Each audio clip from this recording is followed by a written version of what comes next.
ദൈവതിരുനാമം മഹത്വപ്പെടുമാറാകട്ടെ. ഇന്ന് മലങ്കര ഓർത്തഡോക്സ് സുറിയാനി സഭയുടെ കണ്ടനാട് വെസ്റ്റ് കണ്ടനാട് ഭദ്രാസനത്തിൻ്റെ മെത്രാപ്പോലീത്തായും സഭയുടെ തന്നെ സീനിയർ മെത്രാപ്പോലീത്താമാരിലൊരാളും പരിശുദ്ധ ബാവ തിരുമേനിയുടെ അസിസ്റ്റൻ്റ് ആയിട്ട് ബാവ തിരുമേനി ചുമതല കൊടുത്തിരിക്കുന്ന, അതുപോലെ തന്നെ സെമിനാരികളുടെ വൈസ് പ്രസിഡൻറ്റ്, അനേക ഉത്തരവാദിത്വങ്ങൾ സഭയിൽ വഹിക്കുന്ന ഞങ്ങളുടെയൊക്കെ ഗുരു കൂടിയായ ഡോക്ടർ മാത്യൂസ് മാർ സെവേറിയസ് തിരുമേനിയെ കുന്നംകുളം അരമനയിൽ വെച്ച് MOC മീഡിയയ്ക്ക് വേണ്ടി അല്പസമയം ലഭിച്ചിട്ടുണ്ട്. തിരുമേനിയോട് അല്പസമയം സഭയുടെ ഇന്നത്തെ ആനുകാലിക കാര്യങ്ങളെക്കുറിച്ച് ഒന്ന് സംസാരിക്കുവാനായിട്ട് സാധിക്കുമോ, സമയം കണ്ടെത്താമോ എന്ന് ചോദിച്ചപ്പോൾ അദ്ദേഹം അതിന് സമ്മതിച്ചു. അതിനുള്ള സന്തോഷം പ്രത്യേകം ആദ്യമേ അറിയിക്കുകയും MOC മീഡിയ ഡിപ്പാർട്ട്മെൻറ്റിൻ്റെ ഈ ഒരു ഇൻ്റർവ്യൂവിലേക്ക് തിരുമേനിയെ വളരെ ബഹുമാനപൂർവ്വം സ്വാഗതം ചെയ്യുന്നു. നിങ്ങൾക്കെല്ലാം അറിയാവുന്നതുപോലെ മലങ്കര ഓർത്തഡോക്സ് സുറിയാനി സഭയുടെ മാധ്യമ വിഭാഗത്തിൻ്റെ ഒരു ചുമതല ബലഹീനനായി എനിക്ക് ഉണ്ട്. മലങ്കര സഭ മാസിക, MOC ന്യൂസ് ബുള്ളറ്റിൻ, അതുപോലെ തന്നെ ഒരു വീഡിയോ ഡിപ്പാർട്ട്മെൻറ്റ്, പിന്നെ എന്നോട് അനുബന്ധമായിട്ട് ഗ്രിഗോറിയൻ TV, അതുപോലെ തന്നെ വിവിധ ഭദ്രാസനങ്ങളുടെ മാധ്യമ വിഭാഗങ്ങൾ, TV ചാനലുകൾ, ഇങ്ങനെ വിപുലമായ ഒരു ശൃംഖല തന്നെ മലങ്കര ഓർത്തഡോക്സ് സുറിയാനി സഭയുടെ മാധ്യമ വിഭാഗങ്ങൾക്ക് ഉണ്ട്. അതിൽ പലപ്പോഴും മറ്റ് പല അവസരങ്ങളിലും നല്ല ചർച്ചകൾക്ക് തിരുമനസ്സുകൊണ്ട് നേതൃത്വം നൽകുകയും നമ്മെ പഠിപ്പിക്കേണ്ട കാര്യങ്ങളൊക്കെ അതത് സമയത്ത് നമ്മെ ഓർപ്പിക്കുകയും ചെയ്യുന്നൊരു പിതാവാണ്. പിതാവിൻ്റെ സമയം ജീവിതത്തിൽ അല്പസമയം ഉപയോഗിക്കാം എന്ന് ആഗ്രഹിച്ചുകൊണ്ടാണ് മീഡിയ ഡിപ്പാർട്ട്മെൻറ്റ് ഇങ്ങനൊരു കാര്യം ഇപ്പോൾ ഇവിടെ ചെയ്യുന്നത്. തിരുമേനി പലപ്പോഴും ഈ സഭയുടെ ഇന്നത്തെ ഒരു സാഹചര്യത്തെ അതിൻ്റെ ഒരു സിസ്റ്റമാറ്റിക്കായിട്ട് തിരുമേനി കാണുമ്പോൾ ഒരു 5 ബേസിക് ക്യാരക്ടേഴ്സ്, അതായത് ഈ സഭയുടെ ഒരു സ്വകീയത അഥവാ സ്വയശീർഷകത്വം, അതുപോലെ തന്നെ ഈ സഭയുടെ മറ്റ് ഭരണഘടനാപരമായ ഒരു അടിസ്ഥാനം, മാർത്തോമ, പൈതൃകം, ഇങ്ങനെയൊക്കെയുള്ള കാര്യങ്ങൾ ഊന്നി പറയുന്നതായിട്ട് പലപ്പോഴും ശ്രദ്ധിച്ചിട്ടുണ്ട്. അപ്പോൾ പ്രധാനമായിട്ടും തിരുമേനിയുടെ ആ വിഷയത്തിലുള്ള പ്രഭാഷണവും ഒപ്പം തന്നെ ഇന്നത്തെ ആനുകാലിക, ഇപ്പം ഇന്നലെ ഒരു ചർച്ച വീണ്ടും ഉണ്ടായിരുന്നു. എന്താണ് നമ്മൾ ഈ ചർച്ച ചെയ്യുന്നത്, അല്ലെങ്കിൽ ചർച്ച കൊണ്ട് എന്താണ് പ്രയോജനം, ഇങ്ങനെയുള്ള കാര്യങ്ങളൊന്നും സംക്ഷിപ്തമായിട്ട് പറയുക എന്നുള്ളതാണ് പ്രധാനമായിട്ടും ഞങ്ങൾ ആഗ്രഹിക്കുന്നത്. തിരുമേനിക്ക് എന്ത് വേണമെങ്കിലും അതിൽ കൂട്ടിച്ചേർത്ത് പറയുവാനിവിടെയാണ്. ദൈവതിരുനാമത്തിന് മഹത്വം ഉണ്ടാകട്ടെ. മലങ്കര ഓർത്തഡോക്സ് സുറിയാനി സഭയുടെ മാധ്യമ വിഭാഗത്തിൻ്റെ അധ്യക്ഷനായിരിക്കുന്ന അഭിമന്യ യൂലിയോസ് തിരുമേനി, പ്രിയപ്പെട്ട ശ്രോതാക്കളായിരിക്കുന്ന സഹോദരങ്ങളെ, മലങ്കര ഓർത്തഡോക്സ് സഭാ മീഡിയ വിങ്ങിൻ്റെ ഈ ഒരു പരിപാടിയിൽ സംബന്ധിക്കുവാൻ ക്ഷണിച്ചതിൽ പ്രത്യേകമായി സന്തോഷം രേഖപ്പെടുത്തുന്നു. പലപ്പോഴും പല മറ്റ് ചാനലുകളൊക്കെ ആയിട്ട് കാര്യങ്ങൾ വിശദീകരിക്കാനുള്ള അവസരങ്ങൾ കിട്ടിയിട്ടുണ്ട്. എന്നാൽ മലങ്കര ഓർത്തഡോക്സ് സഭയുടെ ഔദ്യോഗിക മാധ്യമവിഭാഗവുമായിട്ട് ഒരുമിച്ച് ചേർന്ന് സംസാരിക്കുവാൻ ഇപ്പോഴാണ് സാധിക്കുന്നത്. എങ്കിലും വളരെയധികം സന്തോഷമുണ്ട്. അഭിമന്യ തിരുമേനി സഭയുടെ കാര്യങ്ങളെക്കുറിച്ചൊക്കെ ഒന്ന് പറയുന്നതിന് ഒരവസരമുണ്ടാക്കി തന്നതിൽ, പ്രത്യേകിച്ച് മലങ്കര സഭയെ സംബന്ധിച്ചിടത്തോളം ഇന്ന് എല്ലാവരും മനസ്സിലാക്കേണ്ട ഒരു അടിസ്ഥാന തത്വങ്ങൾ എന്താണെന്ന് പലപ്പോഴും അറിയില്ല. ഓരോരുത്തരും അതിന് വ്യത്യസ്തമായ വ്യാഖ്യാനങ്ങൾ കൊടുക്കുകയും അങ്ങനെ അത് വ്യത്യസ്തമായി ചിന്തിക്കുകയും ചെയ്യുന്ന ഒരു സാഹചര്യമുണ്ട്. എന്നാൽ എന്താണ് മലങ്കര സഭയുടെ പ്രധാനമായിരിക്കുന്ന തത്വങ്ങൾ എന്നുള്ളത് എല്ലാവരും അറിഞ്ഞിരിക്കേണ്ടത് ആവശ്യമാണ്. ഏറ്റവും പ്രധാനമായിട്ട് ഞാൻ കാണുന്നത് മലങ്കര സഭയെ സംബന്ധിച്ചിടത്തോളം അഭിമാനാർഹമായിരിക്കുന്ന ഒന്നാണ് മലങ്കര സഭയുടെ ഓട്ടോസിഫാലി അഥവാ സ്വയം ശീർഷകത്വം എന്ന് പറയുന്നത്. മാർത്തോമാ ശ്ലീഹായാൽ സ്ഥാപിതമായ മലങ്കര സഭയുടെ സ്വയം ശീർഷകത്വം എന്ന് പറയുന്നത് സഭയുടെ ജന്മാവകാശമാണ്. മറ്റെല്ലാ സഭകളും ഓരോ അപ്പോസ്തലന്മാരോ അപ്പോസ്തലന്മാരുടെ പിൻഗാമികളോ അപ്പോസ്തലന്മാരുടെ ശിഷ്യന്മാരോ മുഖാന്തരം രൂപീകൃതമായിട്ടുള്ളത് ആണ്. അവയെല്ലാം അവരുടെ പിതാക്കന്മാരെ ഓർമ്മിക്കുന്നത് പോലെ ആ പിതാക്കന്മാർ മുഖാന്തരം അവയുടെ ആ സഭകളുടെ ആരംഭം കുറിച്ചതുപോലെ മലങ്കര സഭയ്ക്ക് എന്നും അഭിമാനിക്കാവുന്ന ഒന്നാണ് മലങ്കര സഭ മറ്റെല്ലാ ക്രിസ്തുവിൻ്റെ അപ്പോസ്തലന്മാരെ പോലെ തോമാ ശ്ലീഹായാൽ സ്ഥാപിതമായിരിക്കുന്നു എന്നുള്ളത്. ആ സ്ഥാപിതമായിരിക്കുന്ന ഒരവസ്ഥയാണ് മലങ്കര സഭയുടെ സ്വാതന്ത്ര്യം, മലങ്കര സഭയുടെ സ്വയം ശീർഷകത്വം എന്ന് പറയുന്നത്.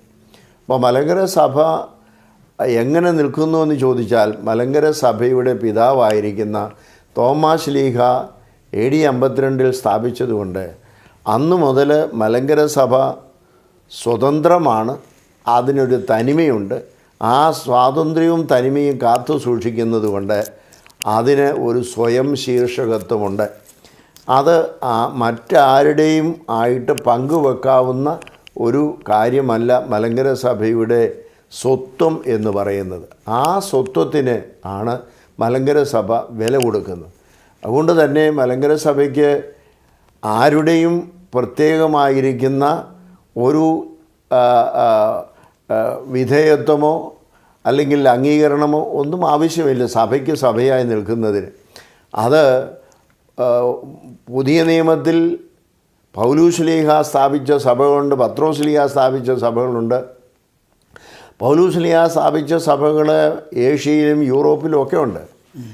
ആ ഒരു സഭയും മറ്റൊരു സഭയുടെ മേൽ ഒരു അധികാരം നടത്തിയിട്ടില്ല. എന്നാൽ അതേ സമയത്ത് പൗലോസ് ശ്ലീഹ പറയുന്നുണ്ട്, കൊലോസിയിലെ സഭയോട് പറയുന്നുണ്ട്, ഈ ലേഖനം നിങ്ങൾ വായിച്ചിട്ട് ഇത് ലൗദൂക്കിയിലെ സഭയിലും കൊടുക്കണമെന്ന്. അതുകൊണ്ട് പൗലോസ് ശ്ലീഹായുടെ കൊലോസ്യയ്ക്കുള്ള ലേഖനം ലൗദൂക്യ വായിച്ചതുകൊണ്ട് കൊലോസ്യ സഭയുടെ കീഴിലായിരിക്കണം ലൗദൂക്യ സഭയെന്ന് പറയുന്ന ബാലിശമായ കാര്യങ്ങൾ 1-ാം നൂറ്റാണ്ട് മുതലേ ഇല്ല. അങ്ങനെയുള്ള ഏതെങ്കിലും ക്ലെയിം ആരെങ്കിലും ഏത് കാലത്തെങ്കിലും ഉണ്ടാക്കിയാൽ അത് വേദപുസ്തക വിരുദ്ധമാണ്, വേദവിപരീതമാണ് എന്ന് ഞാൻ പറയും. അതുകൊണ്ട് സഭകളുടെ സ്വയം ശീർഷകത്വം പരസ്പരം അംഗീകരിക്കുക എന്നുള്ളത് വേദപുസ്തക അനുസൃതമാണ്. അതിന് വിപരീതമായി ആരെങ്കിലും നിൽക്കുന്നെങ്കിൽ അത് വേദവിപരീതമാണ് എന്ന് പറയുന്നതിനകത്ത് യാതൊരു സംശയവുമില്ല. അതാണ്. അതുകൊണ്ട് മറ്റെല്ലാ മലങ്കര സഭകളെയും പോലെ അഥവാ മറ്റെല്ലാ ലോകസഭകളെയും പോലെ മലങ്കര സഭയ്ക്കും സ്വയം ശീർഷകത്വമുണ്ട്. അത് അതിൻ്റെ ജന്മാവകാശമായി ജനിച്ച നാൾ മുതൽ ഇന്നു വരെ കാത്തു സൂക്ഷിക്കുന്നു. വളരെയധികം അതിനെ കവർന്നെടുക്കാനുള്ള അല്ലെങ്കിൽ അതിനെ സ്വാധീനപ്പെടുത്താനും അതിനുമേൽ അധീശത്വം സ്ഥാപിക്കാനുമുള്ള അനേകരുടെ ശ്രമം ഉണ്ടായിട്ടുണ്ട്. മലങ്കര സഭയുടെ പിതാക്കന്മാർ ആദ്യകാലം മുതൽ ഇന്നുവരെ അതിനെ ചെറുത്ത് നിൽക്കുകയാണ്. അതിനുവേണ്ടി പല പീഡകളും പ്രശ്നങ്ങളും പ്രയാസങ്ങളും നഷ്ടങ്ങളും കഷ്ടങ്ങളും ജീവഹാനി വരെ നേരിടേണ്ടി വന്നിട്ടുണ്ട്. മലങ്കര സഭയ്ക്ക് അതിനെക്കുറിച്ച് കുണ്ഠിതമില്ല. കാരണം മലങ്കര സഭ ഒന്നിനെ നിലനിൽക്കുന്നു. അതിൻ്റെ സ്വയം ശീർഷകത്വം അത് നിലനിർത്തുന്നതിന് വേണ്ടി അത് അഭിമാനമായിട്ടാണ്. ഈ മലങ്കര സഭയുടെ സ്വയം ശീർഷകത്തിന് വേണ്ടി ആരെങ്കിലും ബലി കൊടുത്തിട്ടുണ്ടെങ്കിൽ, ജീവൻ തന്നെ ബലി കൊടുത്തിട്ടുണ്ടെങ്കിൽ അത് മലങ്കര സഭയുടെ അഭിമാനമായിട്ടും അവർ അത് അന്തസത്തയായിട്ടും മനസ്സിലാക്കുന്നു. അതിൽ ഞങ്ങൾ അഭിമാനിക്കുന്നു. ഇതാണ് പ്രത്യേകമായിട്ട് ഈ ഒരു കാര്യത്തെക്കുറിച്ച് പറയുവാനായിട്ടുള്ളത്. തിരുമേനി പലപ്പോഴും ഈ പ്രത്യേകിച്ച് ഉപയോഗിക്കുന്ന ഒരു വാക്കാണ് ഇത് നമ്മുടെ ജന്മാവകാശമാണ് എന്നുള്ളത്. അപ്പോൾ തിരുമേനി ഇപ്പോൾ ഒന്ന് എക്സ്പ്ലെയിൻ ചെയ്തപ്പോൾ അത് കുറച്ചുകൂടെ നമുക്കത് കൃത്യമായിട്ട് ബോധ്യമാകുന്നുണ്ട്. അതായത് തിരുമേനി പറഞ്ഞതിനെ ഒന്നുകൂടെ സംശീകരിക്കാൻ ശ്രമിക്കുകയാണെങ്കിൽ ഓരോ സഭകളും ശ്ലൈഹികമാണ്. പരിശുദ്ധ മാർത്തോമാ ശ്ലീഹായാൽ ഇവിടെ സ്ഥാപിതമായ ഒരു ശ്ലൈഹിക സഭ. അപ്പോൾ അതിൽ ഒരു അധീശത്വ സ്വഭാവം അത് യഥാർത്ഥത്തിലൊരു പാശ്ചാത്യ തിങ്കിങ് പ്രോസസ്സിൻ്റെ ഭാഗമായിട്ട് വന്നതാണോ, അതോ ഇവിടുത്തെ ഒരു വിഘടനവാദത്തിന് വേണ്ടി അതിനു വേണ്ടിയുള്ള മറയാക്കിയതാണോ? അത് റോമ സാമ്രാജ്യം പല സ്ഥലങ്ങളിലും അവരുടെ കോളനികൾ സ്ഥാപിച്ചിട്ടുണ്ട്. യൂറോപ്പിലുണ്ടായ സാമ്രാജ്യങ്ങളുടെ എല്ലാം ഒരു വിപുലീകരണം ഏഷ്യൻ ആഫ്രിക്കൻ രാജ്യങ്ങളിലേക്ക് ഉണ്ടായിട്ടുണ്ട്. ആ പൊളിറ്റിക്കൽ കൊളോണിയലിസം എന്ന് പറയുന്നതിൻ്റെ പിറകെ ഈ എക്ലീസിയൽ കൊളോണിയലിസം കൂടെ വന്നു. അത് നമുക്കറിയാം. പോർട്ടുഗീസുകാർ ഇവിടെ വരുന്നതായ സമയത്ത് പോർട്ടുഗീസുകാർ കച്ചവടക്കാർ മാത്രമല്ല വരുന്നത്, കച്ചവടക്കാരുടെ കപ്പലിനകത്ത് മിഷനറിമാരും ഉണ്ട്.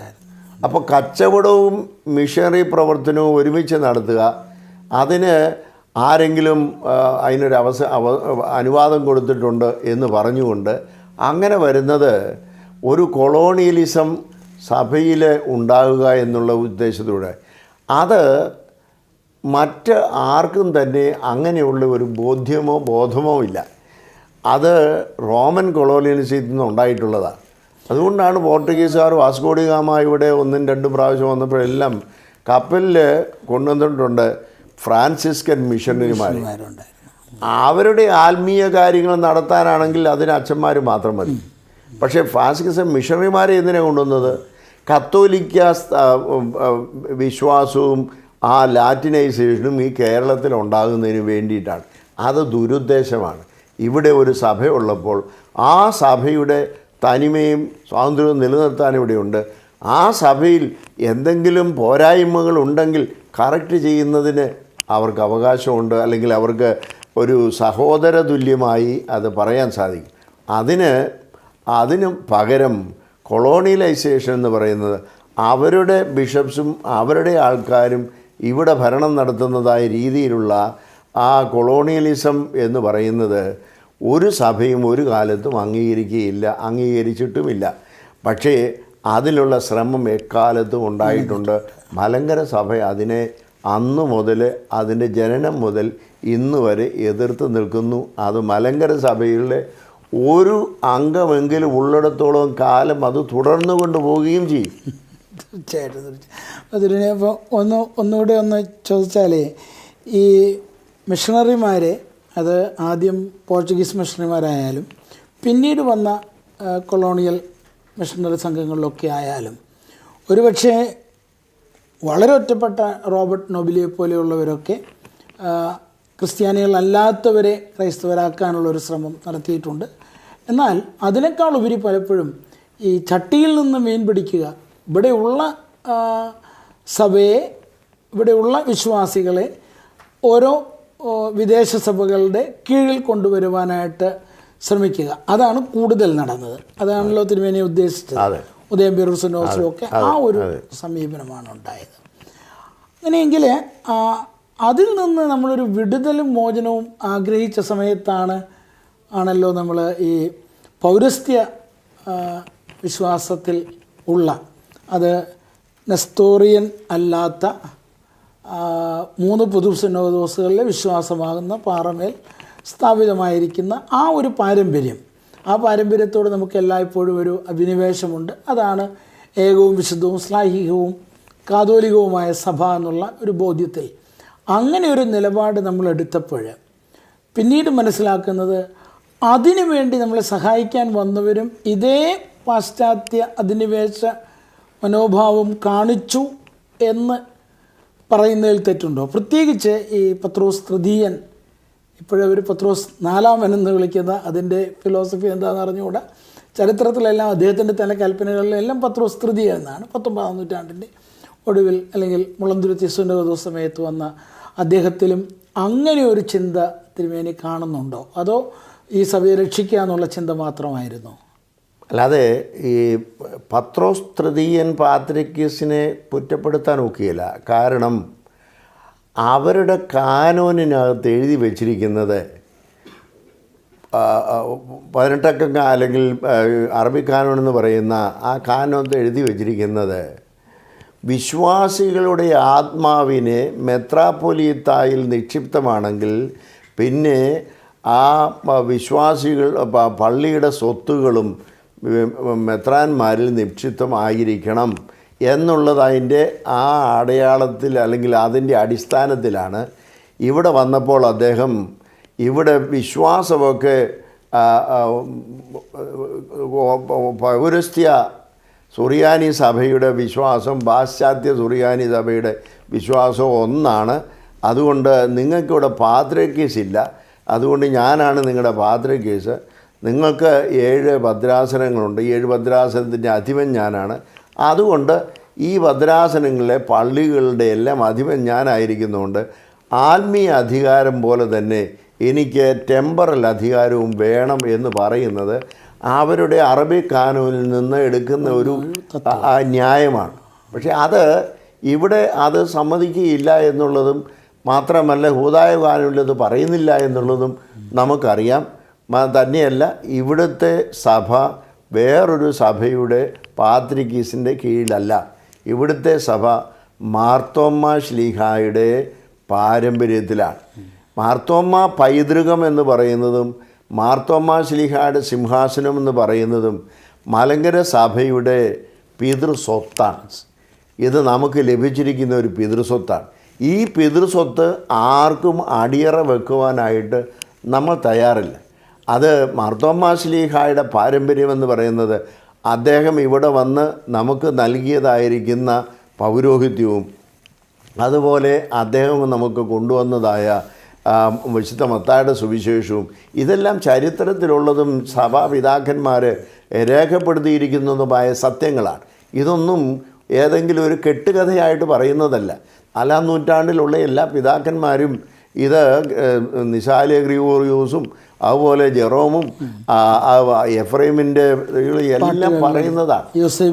അതെ, ചരിത്രത്തിലെല്ലാം പറയുന്നത്. അതുകൊണ്ട് തന്നെയാണ് ഈ പൈതൃകം മാർത്തോമ്മ പൈതൃകം എന്ന് പറയുന്നത് മലങ്കര നസ്രാണികളുടെ പിതൃസ്വത്താണ്. അതുകൊണ്ട് ആ പിതൃസ്വത്ത് വിട്ടുകളയാനായിട്ട് നമ്മളാരും തയ്യാറില്ല. അത് വളരെ വ്യക്തമാണ്. കാരണം ഇവിടെ അബ്ദുൽ മെഷിയ പാത്രിക്കീസ് ബാവ ഇവിടെ മാർത്തോമാ ശ്ലീഹായുടെ സിംഹാസനത്തിൽ മേൽ എന്ന് പറയുന്നതിന് മുമ്പ് 18-ാം നൂറ്റാണ്ടിൽ തന്നെ മലങ്കര മെത്രാപ്പൊലീത്തായെ വാഴിക്കുമ്പോൾ മാർത്തോമാ ശ്ലീഹായുടെ സിംഹാസനത്തിന്മേൽ ആരൂഢനായി എന്നുള്ള രേഖകൾ നമുക്കുണ്ട്. അതുകൊണ്ട് തന്നെയാണ് പറയുന്നത് തോമാ ശ്ലീഹായുടെ പൈതൃകവും മാർത്തോമാ ശ്ലീഹായുടെ സിംഹാസനം എന്ന് പറയുന്നത് ഒരു നൂതന സൃഷ്ടിയല്ല, അത് മലങ്കര സഭയുടെ പിതൃസ്വത്താണ്. ആ പിതൃസ്വത്ത് അനുഭവിക്കാനുള്ള എല്ലാ അവകാശവും മലങ്കര നസ്രാണികൾക്കുണ്ട്. അതിൽ നിന്നും മാറ്റം മലങ്കര നസ്രാണികൾ ആഗ്രഹിക്കുന്നില്ല.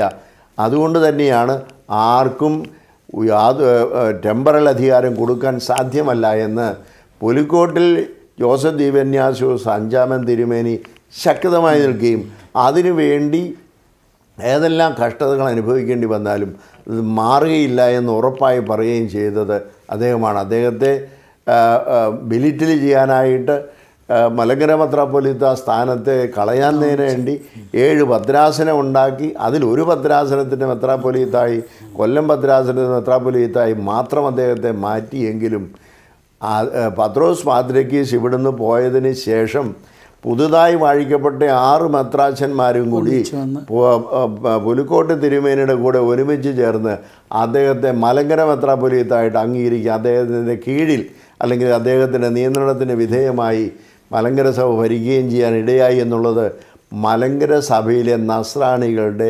സ്വാതന്ത്ര്യ അവബോധം അതാരെല്ലാം നശിപ്പിക്കാൻ ശ്രമിച്ചാലും മെത്രാച്ചന്മാർ തിരിച്ചെടുത്തു എന്നുള്ളതാണ് സത്വബോധത്തിൻ്റെ ഒരു ഭാഗമാണ്.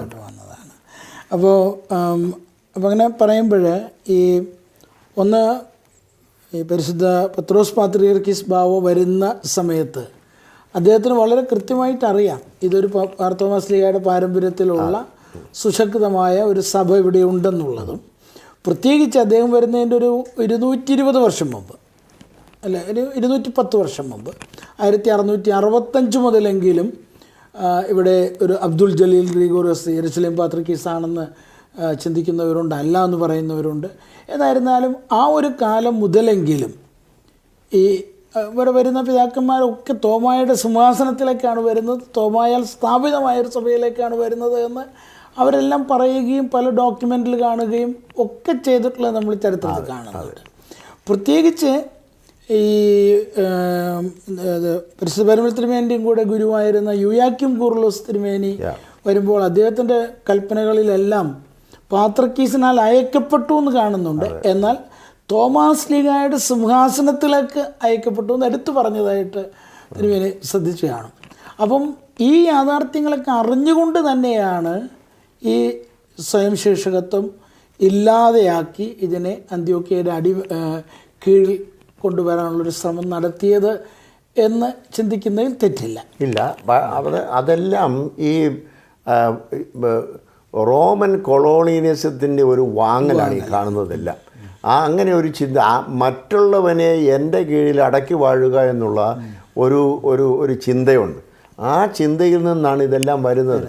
അതൊന്നും മറ്റ് സഭകൾക്കില്ലല്ലോ. അർമീനിയൻ സഭയ്ക്കോ കോപ്റ്റിക് സഭയ്ക്കോ അല്ലെങ്കിൽ മറ്റുള്ള എത്യോപ്യൻ സഭയ്ക്കോ ഇതിലൊന്നും ഇല്ല. അതൊക്കെ ഉണ്ടായിരുന്നെങ്കിൽ അതെല്ലാം കാലഘട്ടത്തിൽ അത് മാഞ്ഞുപോയി. അങ്ങനെയൊന്നുമില്ല.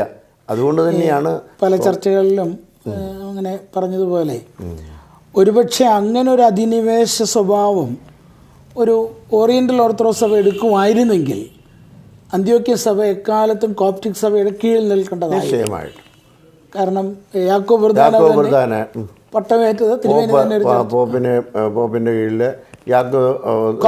പട്ടമേറ്റതാണ്. അപ്പോൾ അതുകൊണ്ട് കോപ്റ്റിക് സഭയിലാണ്. തന്നെയല്ല, ഇവരെല്ലാം 518 ജസ്റ്റീനിയൻ്റെ പീഡനം ഉണ്ടായപ്പോൾ സേവേറിയോസ് എന്ന് പറയുന്ന പാത്രിയർക്കീസ് ഓടിപ്പോയി ജീവിതകാലം മുഴുവൻ താമസിച്ചത് പിന്നെ ഈജിപ്തിലാണ്, അല്ലെങ്കിൽ അലക്സാണ്ട്രിയൻ സഭയിലാണ്. അപ്പം അങ്ങനെയൊക്കെയുള്ള സഭയിൽ തന്നെയല്ല ഇന്നും നമ്മൾ പറയുന്നത് അന്ത്യോക്യ വിശ്വാസം എന്നും പറയുന്നൊരു വിശ്വാസം ഇല്ല. ആകെയുള്ള വിശ്വാസം എന്ന് നോൺ കാസിനോണിയൻ ഫെയ്ത്താണ്. ആ നോൺ കാസിനോണിയൻ ഫെയ്ത്ത് കംസ് ഫ്രം അലക്സാണ്ട്രിയ. പിന്നെ എവിടെയാണ് അന്ത്യോക്യ വിശ്വാസം എന്ന് പറയുന്നത്? അവിടുന്നാണ് വരുന്നത്. ഇനി അങ്ങനെ അല്ലെങ്കിൽ പോലും ഇതൊന്നും ആരുടെയും സ്വന്തം വകയല്ല. ഇതെല്ലാം സെമിറ്റിക് പാരമ്പര്യത്തിൽ വരുന്നതാണ്. ലേവ്യ പുസ്തകത്തിൽ പറയുന്നുണ്ട്, പുരോഹിതൻ്റെ തൊപ്പിയും കുപ്പായവും വടിയും മുടിയും എല്ലാം അവിടെ പറയുന്നുണ്ട്. അതിങ്ങോട്ട് പോകുന്നു. ഈ മാർത്തോമാ ശ്ലീഹ എന്ന് പറയുന്നയാൾ ഒരു സെമിറ്റിക് പാരമ്പര്യമാണ്, യഹൂദനാണ്. ആ യഹൂദൻ ക്രിസ്ത്യാനിയായി വന്നു എന്നുള്ളതേ ഉള്ളൂ. അദ്ദേഹത്തിന് ടെമ്പിൾ വർഷിപ്പും സിനഗോഗ് വർഷിപ്പും എല്ലാം അദ്ദേഹത്തിന് പരിചയമാണ്. അത് അദ്ദേഹം സെമിറ്റിക് പാരമ്പര്യത്തിൽ ഇവിടെ കൊണ്ടുവന്ന് ഇവിടുത്തെ യഹൂദന്മാരെ ക്രിസ്ത്യാനികളാക്കിയപ്പോൾ യഹൂദന്മാരിൽ ചിലർ ക്രിസ്ത്യാനികളായതിൻ്റെ പേരിൽ യഹൂദന്മാരിട്ട പേരാണ് നസ്രാണി എന്ന് പറയുന്നത്.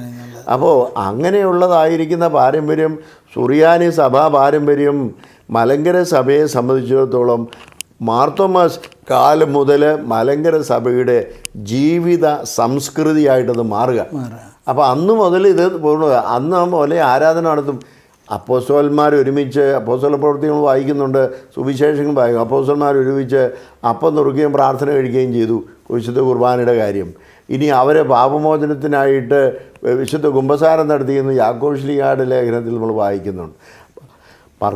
മർക്കോസ് എവങ്കലിസ്റ്റിൻ്റെ പുസ്തകത്തിൽ പറയുന്നുണ്ട്, അവരെല്ലാവരും അപ്പോസ്തലന്മാർ പോവുകയും ദൈവരാജ്യം അറിയിക്കുകയും എണ്ണ തേച്ച് സുഖാവുകയും ചെയ്യും. അപ്പോൾ ഈ വിശുദ്ധ കുർബാനയും കുമ്പസാരവും തൈലാഭിഷേകവും ഒക്കെ 1-ാം നൂറ്റാണ്ടിൽ ശ്ലീഹന്മാർക്ക് കിട്ടിയതാണ്. അതിവിടെ ഇവിടെ അത് പ്രചരിപ്പിച്ചു കഴിഞ്ഞപ്പോൾ തോമാസ് ശ്ലീഹ ഇവിടെ 20 വർഷം താമസിച്ചതാണ്.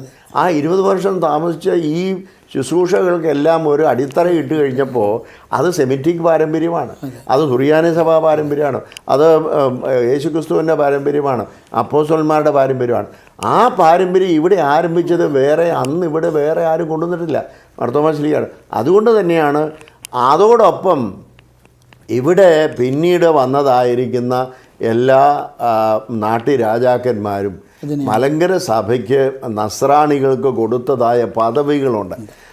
കാരണം എന്താണെന്ന് ചോദിച്ചാൽ ആ പദവികളുടെ അടിസ്ഥാനത്തിൽ ഈ നസ്രാണികളായി വന്നവർ മലങ്കര സഭയിൽ ആദ്യമായി തോമാസ് ലീയ നിർമ്മിച്ചതായ 7 പള്ളികളും അതുപോലെ തന്നെ 4 കുടുംബങ്ങളിൽ നിന്നുള്ള പട്ടക്കാരും ഇതിങ്ങനെ അഭംഗരം തുടർന്നുകൊണ്ട് പോകും. ഇവിടെ പക്ഷേ അതിന് ചരിത്രമെല്ലാം നമ്മൾ നശിപ്പിച്ച് കളഞ്ഞ് നമ്മളാരുമല്ല. ആ ചരിത്രം നശിപ്പിക്കണമെന്ന് ആഗ്രഹിച്ചു ഈ ചരിത്രം ഇല്ലാത്തൊരു സഭയെ ഞങ്ങൾ ചരിത്രം ഉണ്ടാക്കിയെന്ന് സ്ഥാപിക്കാനായിട്ട് അത് നശിപ്പിക്കുകയും ചെയ്തതായ കുബുദ്ധികളാണ്. ആ കുബുദ്ധികൾ മുഖാന്തരം അത് നഷ്ടപ്പെട്ടു എന്ന് മാത്രമേ ഉള്ളൂ. പക്ഷേ ആ ചരിത്രം പോരുമ്പോൾ അതിനോട് ചേർന്ന് സാമൂഹ്യമായിരിക്കുന്ന കേരളത്തിലെ മതശിഷ്ടവും അതുപോലെ സാമൂഹ്യ ശിഷ്ടവും എല്ലാം കൂടി ഒരുമിച്ച് ചേർന്നുള്ള ഒരു സുറിയാനി സഭാ പാരമ്പര്യവും സുറിയാനി സംസ്കൃതിയും മലങ്കര സഭയുടേതാണ്. അത് അന്ന് മുതൽ ഇന്ന് വരെ തുടരുന്നതാണ്. അതിന് 4-ാം നൂറ്റാണ്ടിൽ വന്നതായ പേർഷ്യ എന്നുള്ള സുറിയാനിക്കാരുടെ സംഭാവനകൾ പിന്നീട് വന്നിട്ടുണ്ട്. അത് 4-ാം നൂറ്റാണ്ടിൽ വന്നതാണ്. അതിനുശേഷം 1665 വന്നതായ വെസ്റ്റ് സിറിയൻസിൽ നിന്ന് വന്നിട്ടുണ്ട്. ഇതെല്ലാം ഒരുമിച്ച് ചേർക്കുക. പക്ഷേ ഇന്നും ആ ഈസ്റ്റ് സിറിയനും സെമിറ്റിക് പാരമ്പര്യത്തിലും ഉള്ള കാര്യങ്ങൾ ഇന്നും കിടപ്പുണ്ട്. അതൊന്നും മാറിയിട്ടില്ല. സാപ്പോർ ആഫ്രോത്ത് പിതാക്കന്മാരുടെ 9-ാം നൂറ്റാണ്ടിൻ്റെ അതും സിറിയക് പാരമ്പര്യം തന്നെയല്ല. അത് ഈസ്റ്റ് സിറിയൻ പാരമ്പര്യം. ഈസ്റ്റ് സിറിയൻ പാരമ്പര്യത്തിൽ നിന്ന് അവർ വന്നതാണ്. പക്ഷേ അവർ വന്നപ്പോഴും ഈ പറയുന്ന സഭയുടെ ആരാധനാ പാരമ്പര്യങ്ങൾ സുറിയാനിയിൽ തന്നെ അവർ അത് പൗരസ്ത്യ സുറിയാനിയിൽ വന്നത്. ചോദിക്കാനായിട്ട് 2 കാര്യം ഒന്ന് ക്ലാരിഫൈ ചെയ്യാനായിട്ടാണ് ചോദിക്കുക. ഒന്ന്, ഈ പ്രത്യേകിച്ച് നമുക്ക് ഈ 4-ാം നൂറ്റാണ്ടിലെ ക്നായ്ത്തൊമ്മൻ അല്ലെങ്കിൽ 9-ാം നൂറ്റാണ്ടിലെ സാപ്പോർ ഫ്രോത്തൊക്കെ പറഞ്ഞു കഴിഞ്ഞാലും കുറെക്കൂടി നമുക്ക് കൃത്യമായി കാണാനൊക്കുന്നൊരു കാലഘട്ടമാണ് ഈ 1665 മുതലുള്ളത്. എന്നാൽ അതിനുശേഷം 1685 ഒരു കാതോലിക്ക മഫ്രിയാന വരുന്നുണ്ട്. 1751 സക്കർല മഫ്രിയാന വരുന്നു. ഈ പിതാക്കന്മാർ ഒന്നും ഇത്തരത്തിലുള്ളൊരു അധിനിവേശ സ്വഭാവം കാണിച്ചതായിട്ട് അത്രയും ചരിത്രത്തിൽ കാണുന്നില്ല. എന്നാൽ പത്രോസ്തുതിയം വന്നപ്പോഴത്തേക്കും നമ്മളിപ്പോൾ ഈ പറഞ്ഞതുപോലെ അതായത് അതുവരെയും വന്നവരൊരു കാതോലിക്കമാരാണ്, മെസപ്പൊട്ടോമിയൻ പാരമ്പര്യത്തിലുള്ള കാതോലിക്കമാരാണ്. അവരെ സംബന്ധിച്ചിടത്തോളം അവരുടെ സഭ തന്നെയാണ്, അവരുടെ സഭയുടെ പാരമ്പര്യം തന്നെയാണ് ഇതെന്നുള്ള ഒരു ചിന്ത ഉണ്ടായിരുന്നുവെന്നും, എന്നാൽ പത്രോസ്തുതിയം വന്നപ്പോഴത്തേക്ക് ഇത് പിടിച്ചടക്കി വെസ്റ്റ് സിറിയക് ഓർത്തഡോക്സ് ചർച്ചിൻ്റെ ഒരു കോളനിയാക്കി മാറ്റാമെന്നുള്ള ചിന്തയായിരുന്നു എന്ന് ചിന്തിക്കുന്നതിൽ തെറ്റുണ്ടോ തിരുമേനി? എന്താ അതിൻ്റെ കാരണം ഈ പാശ്ചാത്യ സുറിയാനി സഭയുടെ ആൾക്കാർ എന്ന് പറയുന്നത് അതിൽ കുറച്ച് പേര് തിഗ്രീസ് അടിസ്ഥാനപ്പെടുത്തിക്കൊണ്ട് ഒരു കാതോലിക്കേറ്റ് മഫ്രിയാന ഉണ്ടായി. ആ മഫ്രിയാന ഉണ്ടായിക്കഴിഞ്ഞപ്പോഴത്തേന് ഈ മഫ്രിയാനേറ്റും അന്ത്യോക്യൻ പേത്രിയാർക്കേറ്റും തമ്മിലുള്ള പ്രശ്നങ്ങളുണ്ടായി ലോവോസ് ആർ പാത്രിയർക്കീസിൻ്റെ കാലത്ത്. അങ്ങനെ ഉണ്ടായതായ സമയത്ത് ആണ് AD 869 ഉണ്ടാകുന്നതായ കപ്പർത്തൂത്ത സുന്നതോസ്. ഈ കപ്പർത്തൂത്ത സുന്നതോസിൽ വെച്ച് വളരെ വ്യക്തമായിട്ട് അവിടെ എഴുതി അന്ത്യോക്യ പാത്രികീസാണ്, തിഗ്രീസിലെ മഫ്രിയാന കാതോലിക്കായുമായിരിക്കും. ഇനി കാതോലിക്കായുടെ പ്രദേശങ്ങളിൽ പാത്രികീസിൻ്റെ പ്രദേശങ്ങളിൽ കാതോലിക്കായോ ഭരണം നിർവഹിക്കാൻ പാടില്ല. കാരണം അതിന് മുമ്പ് ഇവർ അങ്ങോട്ടും ഇങ്ങോട്ടും മെത്രാച്ചന്മാരെ വാഴിച്ചയച്ചു. അതിൻ്റെ പേരിലാണ് അയക്കാൻ പാടില്ല. അവർക്ക് ആവശ്യമുള്ളതായ മെത്രാന്മാരെയും കാതോലിക്ക അവർ വഴിച്ചോണം, ഇവിടെ പാത്രികീസ് വഴിച്ചോണം. ഇവർ തമ്മിൽ ഒരുമിച്ച് വരുന്നതായ കാതോലിക്കയുടെ അനുവാദം കൂടാതെ പാത്രികീസിനെ വാഴിക്കാൻ പാടില്ല, പാത്രികീസിൻ്റെ അനുവാദം കൂടാതെ കാതോലിക്ക വഴിക്കാൻ പാടില്ല. ഇങ്ങനെയുള്ളതായിരിക്കുന്ന എഗ്രിമെൻ്റ് ഉണ്ടാക്കി. അതിന് വിപരീതമായിട്ട് 1238 അതിന് വിപരീതമായി പ്രവർത്തിച്ചപ്പോൾ അന്ന് ബാറബ്രായ ഇവിടുത്തെ മഫ്രിയാന ആയിരിക്കുന്ന സമയത്ത് അതിന് വിപരീതമായി പ്രവർത്തിച്ചപ്പോൾ ബാറബ്രായ പിന്നെ പാശ്ചാത്യ സുറിയാനി സഭയിൽ നിന്ന് വന്ന മെത്രാച്ചന്മാരെയോ മറ്റുള്ളവരോ ഇവിടെ കയറ്റിയില്ല. 1238. അപ്പോൾ അങ്ങനെയുള്ളതായിരിക്കുന്ന ഭഞ്ജനങ്ങൾ പിന്നീടും ഉണ്ടായിട്ടുണ്ട്. അതുപോലെ തന്നെ അതുകൊണ്ട് ഈ അധിനിവേശത്തിൻ്റേതായിരിക്കുന്ന ബ്ലഡ് അതവിടെ കിടക്കുകയാണ്. അത് ഈ പറയുന്ന കപ്പർത്തൂത്ത സുന്നത ഉണ്ടാക്കി ഇവർ സമന്മാരിൽ മുമ്പനാണെന്ന് പറഞ്ഞു. ഇതെല്ലാം പറഞ്ഞെങ്കിലും പിന്നെയും ആ ഒരു അധിനിവേശത്തിൻ്റെ ട്രെൻഡ് ഈ കൊളോണിയൽ സംസ്കാരത്തിൽ കിടക്കുകയാണ്. അത് എന്നും കിടക്കും, അത് ഇന്നും തുടരുന്നു. അതല്ലാതെ ഇതുവരെ അതിനൊരു മാറ്റം ഈ പറയുന്നതായ പാത്രിക്കീസ് വിഭാഗത്തിൽ അല്ലെങ്കിൽ അന്ത്യോക്യ പാത്രിക്കീസന്മാരിൽ ഇതുവരെ ആ അധിനിവേശ ടെൻഡൻസി മാറിയിട്ടില്ല. അത് പഴയ കൊളോണിയലിസത്തിൽ ഇപ്പോഴും നിൽക്കുകയാണ്. അത് തന്നെയാണ് നമ്മൾ പറയുന്നത്. അത് സമ്മതിക്കുകയില്ല, അത് സാധിക്കുകയില്ല. അത് അരക്കിട്ട് ഉറപ്പിച്ച് കോടതി വിധികൾ നമുക്ക് മനസ്സിലാക്കി തരികയും ചെയ്തു. അതുകൊണ്ട് ഈ സമയത്ത് അതിന് വിപരീതമായിരിക്കുന്ന ഒരു നിലപാടെടുക്കാൻ മലങ്കര സഭയെ കൊണ്ട് സാധിക്കുകയില്ല. അപ്പോൾ അവിടെയാണ് മറ്റൊരു ഉപചോദ്യം കൂടെ ഇതിനോട് ചേർന്ന് വരുന്നത്. ഈ ധാരണകളുടെ എല്ലാം പശ്ചാത്തലത്തിലും കൂടിയല്ലേ, അതായത് കപ്രത്തുത്താസുന്നോദോസ്, ഹൂദായ കാനോൻ, ഇതുവരെയുള്ള പാരമ്പര്യം, ഇതിനെയെല്ലാം സ്വാംശീകരിച്ചുകൊണ്ടാണ് നമ്മൾ ഈ 1934 ഒന്നാമത്തെ ക്ലോസും ഈ കാര്യങ്ങളൊക്കെ യഥാർത്ഥത്തിൽ. അല്ലാതെ ഇപ്പം കാരണം ഇപ്പോൾ ഒരു വാദമുണ്ട്, ചിലർ പറയും ഇതൊക്കെ അന്ന് എഴുതി വെച്ചതാണ്. ഞാനും ചിലപ്പം അങ്ങനെ പറയാൻ ശ്രമിക്കുന്ന കൂട്ടത്തിലാണ്. ഈ അന്ത്യോക്യയൊന്നും ഈ പാത്രിക്കീസ് എന്നുള്ള പേരില്ലായിരുന്നു, ഈ സഭ പണ്ടേ രക്ഷപ്പെടുമായിരുന്നു എന്ന് പറയുന്ന ഒരു പൊസിഷനുണ്ട്. എന്നാൽ പിതാക്കന്മാർ അത് കുറെ കൂടെ ഇതിൻ്റെ ആഴവും പരപ്പും മനസ്സിലാക്കിക്കൊണ്ട് ബഹുമാനിച്ചുകൊണ്ട് എഴുതിയൊരു ഭരണഘടനയാണത്, അല്ലേ തിരുമേനിക്ക്? അതിനകത്ത് കാര്യം മലങ്കര സഭയ്ക്ക് ടെമ്പറൽ അതോറിറ്റി മാത്രമേ മലങ്കര മെത്രാപ്പൊലീത്തായ്ക്ക് ഉണ്ടായിരുന്നുള്ളൂ. 1912 ഇവിടെ സ്വതന്ത്ര കാതോലിക്കേറ്റ് ഉണ്ടായതോടുകൂടെ temporal and ecclesiastical spiritual authority കാതോലിക്കായിൽ വന്നു ചേർന്നു. അപ്പോൾ മൂറോൻ കൂദാശ ചെയ്യുന്നതിന്, മെത്രാന്മാരെ വാഴിക്കുന്നതിന്, കാതോലിക്കായെ തിരഞ്ഞെടുക്കുന്നതിന്, കാതോലിക്കായ സ്ഥാനാരോഹണം നടത്തുന്നതിന് എല്ലാം മലങ്കര സഭയിലെ സുന്നതോസിന് സർവാധികാരം ഉണ്ടായപ്പോൾ അവിടെ പിന്നീട് യാതൊരു തരത്തിലുള്ളതായിരിക്കുന്ന സഭാപരമായ കാര്യങ്ങൾക്കും വേറൊരാളെ അന്വേഷിക്കേണ്ട ആവശ്യമില്ല. എന്നാൽ അതേ സമയത്ത് ഇതിൻ്റെ അടിസ്ഥാനത്തിൽ കൂടി കപ്രത്തുത്താ സുന്നതോസ് മാത്രമല്ല, ഈ പറയുന്ന സമയത്ത് അബ്ദൽ മെസ്സിയ പാത്രിക്കീസ് ബാവ 2 കൽപ്പന ഇറക്കി. ആ കൽപ്പനയിൽ ആദ്യം കാതോലിക്ക സ്ഥാനം കൊടുക്കുന്നതും മൂറാനപേക്ഷയും ചെയ്തതും മറ്റു കാര്യങ്ങളൊക്കെ എഴുതി. രണ്ടാമത്തെ കൽപ്പന അത് കഴിഞ്ഞിട്ട് കൊടുക്കുന്നതായ സമയത്ത് പറഞ്ഞു, നിങ്ങൾക്കിവിടെ ഒരു കാതോലിക്ക ഇല്ലാതെ വരികയാണെങ്കിൽ കാതോലിക്കായെ പുതുതായിട്ട് വാഴിക്കുന്നതിന് ഈ സുന്നതദോസിന് അധികാരം ഉണ്ടാകുമെന്നും അതിന് വേറൊരിടത്തോട്ടും പോകണ്ട എന്നും പതിയുടെ. എന്നിട്ട് ഈ കൽപ്പനയുടെ അവസാനം അന്ത്യോക്യ പാത്രിക്കീസായിരുന്ന അബ്ദൽ മെസ്സിയ പാത്രിക്കീസ് ബാവ എഴുതിയിരിക്കുന്നൊരു വാചകമുണ്ട്, നിങ്ങൾ അന്ത്യോക്യ സിംഹാസനത്തുള്ള സ്നേഹബന്ധം കളയരുത്. ഇതാണ് നമ്മുടെ പിതാക്കന്മാർ അനുസരിക്കുന്നത്. അന്ത്യോക്യ ഇവിടെ കാതോലിക്കേറ്റ് സ്ഥാപിച്ചതായ അബ്ദൽ മെസ്സിയ പാത്രിക്കീസിനെ ഇന്നും ഓർക്കുന്നതുകൊണ്ട് അദ്ദേഹത്തുള്ള ബഹുമാനത്തിൻ്റെ അടിസ്ഥാനത്തിലാണ് 34 ഭരണഘടന ഉണ്ടാക്കിയപ്പോൾ നമ്മുടെ പിതാക്കന്മാർ അന്ത്യോക്യ പാത്രിക്കീസിനെ നമ്മൾ ബഹുമാനിക്കണം, സ്നേഹിക്കണം.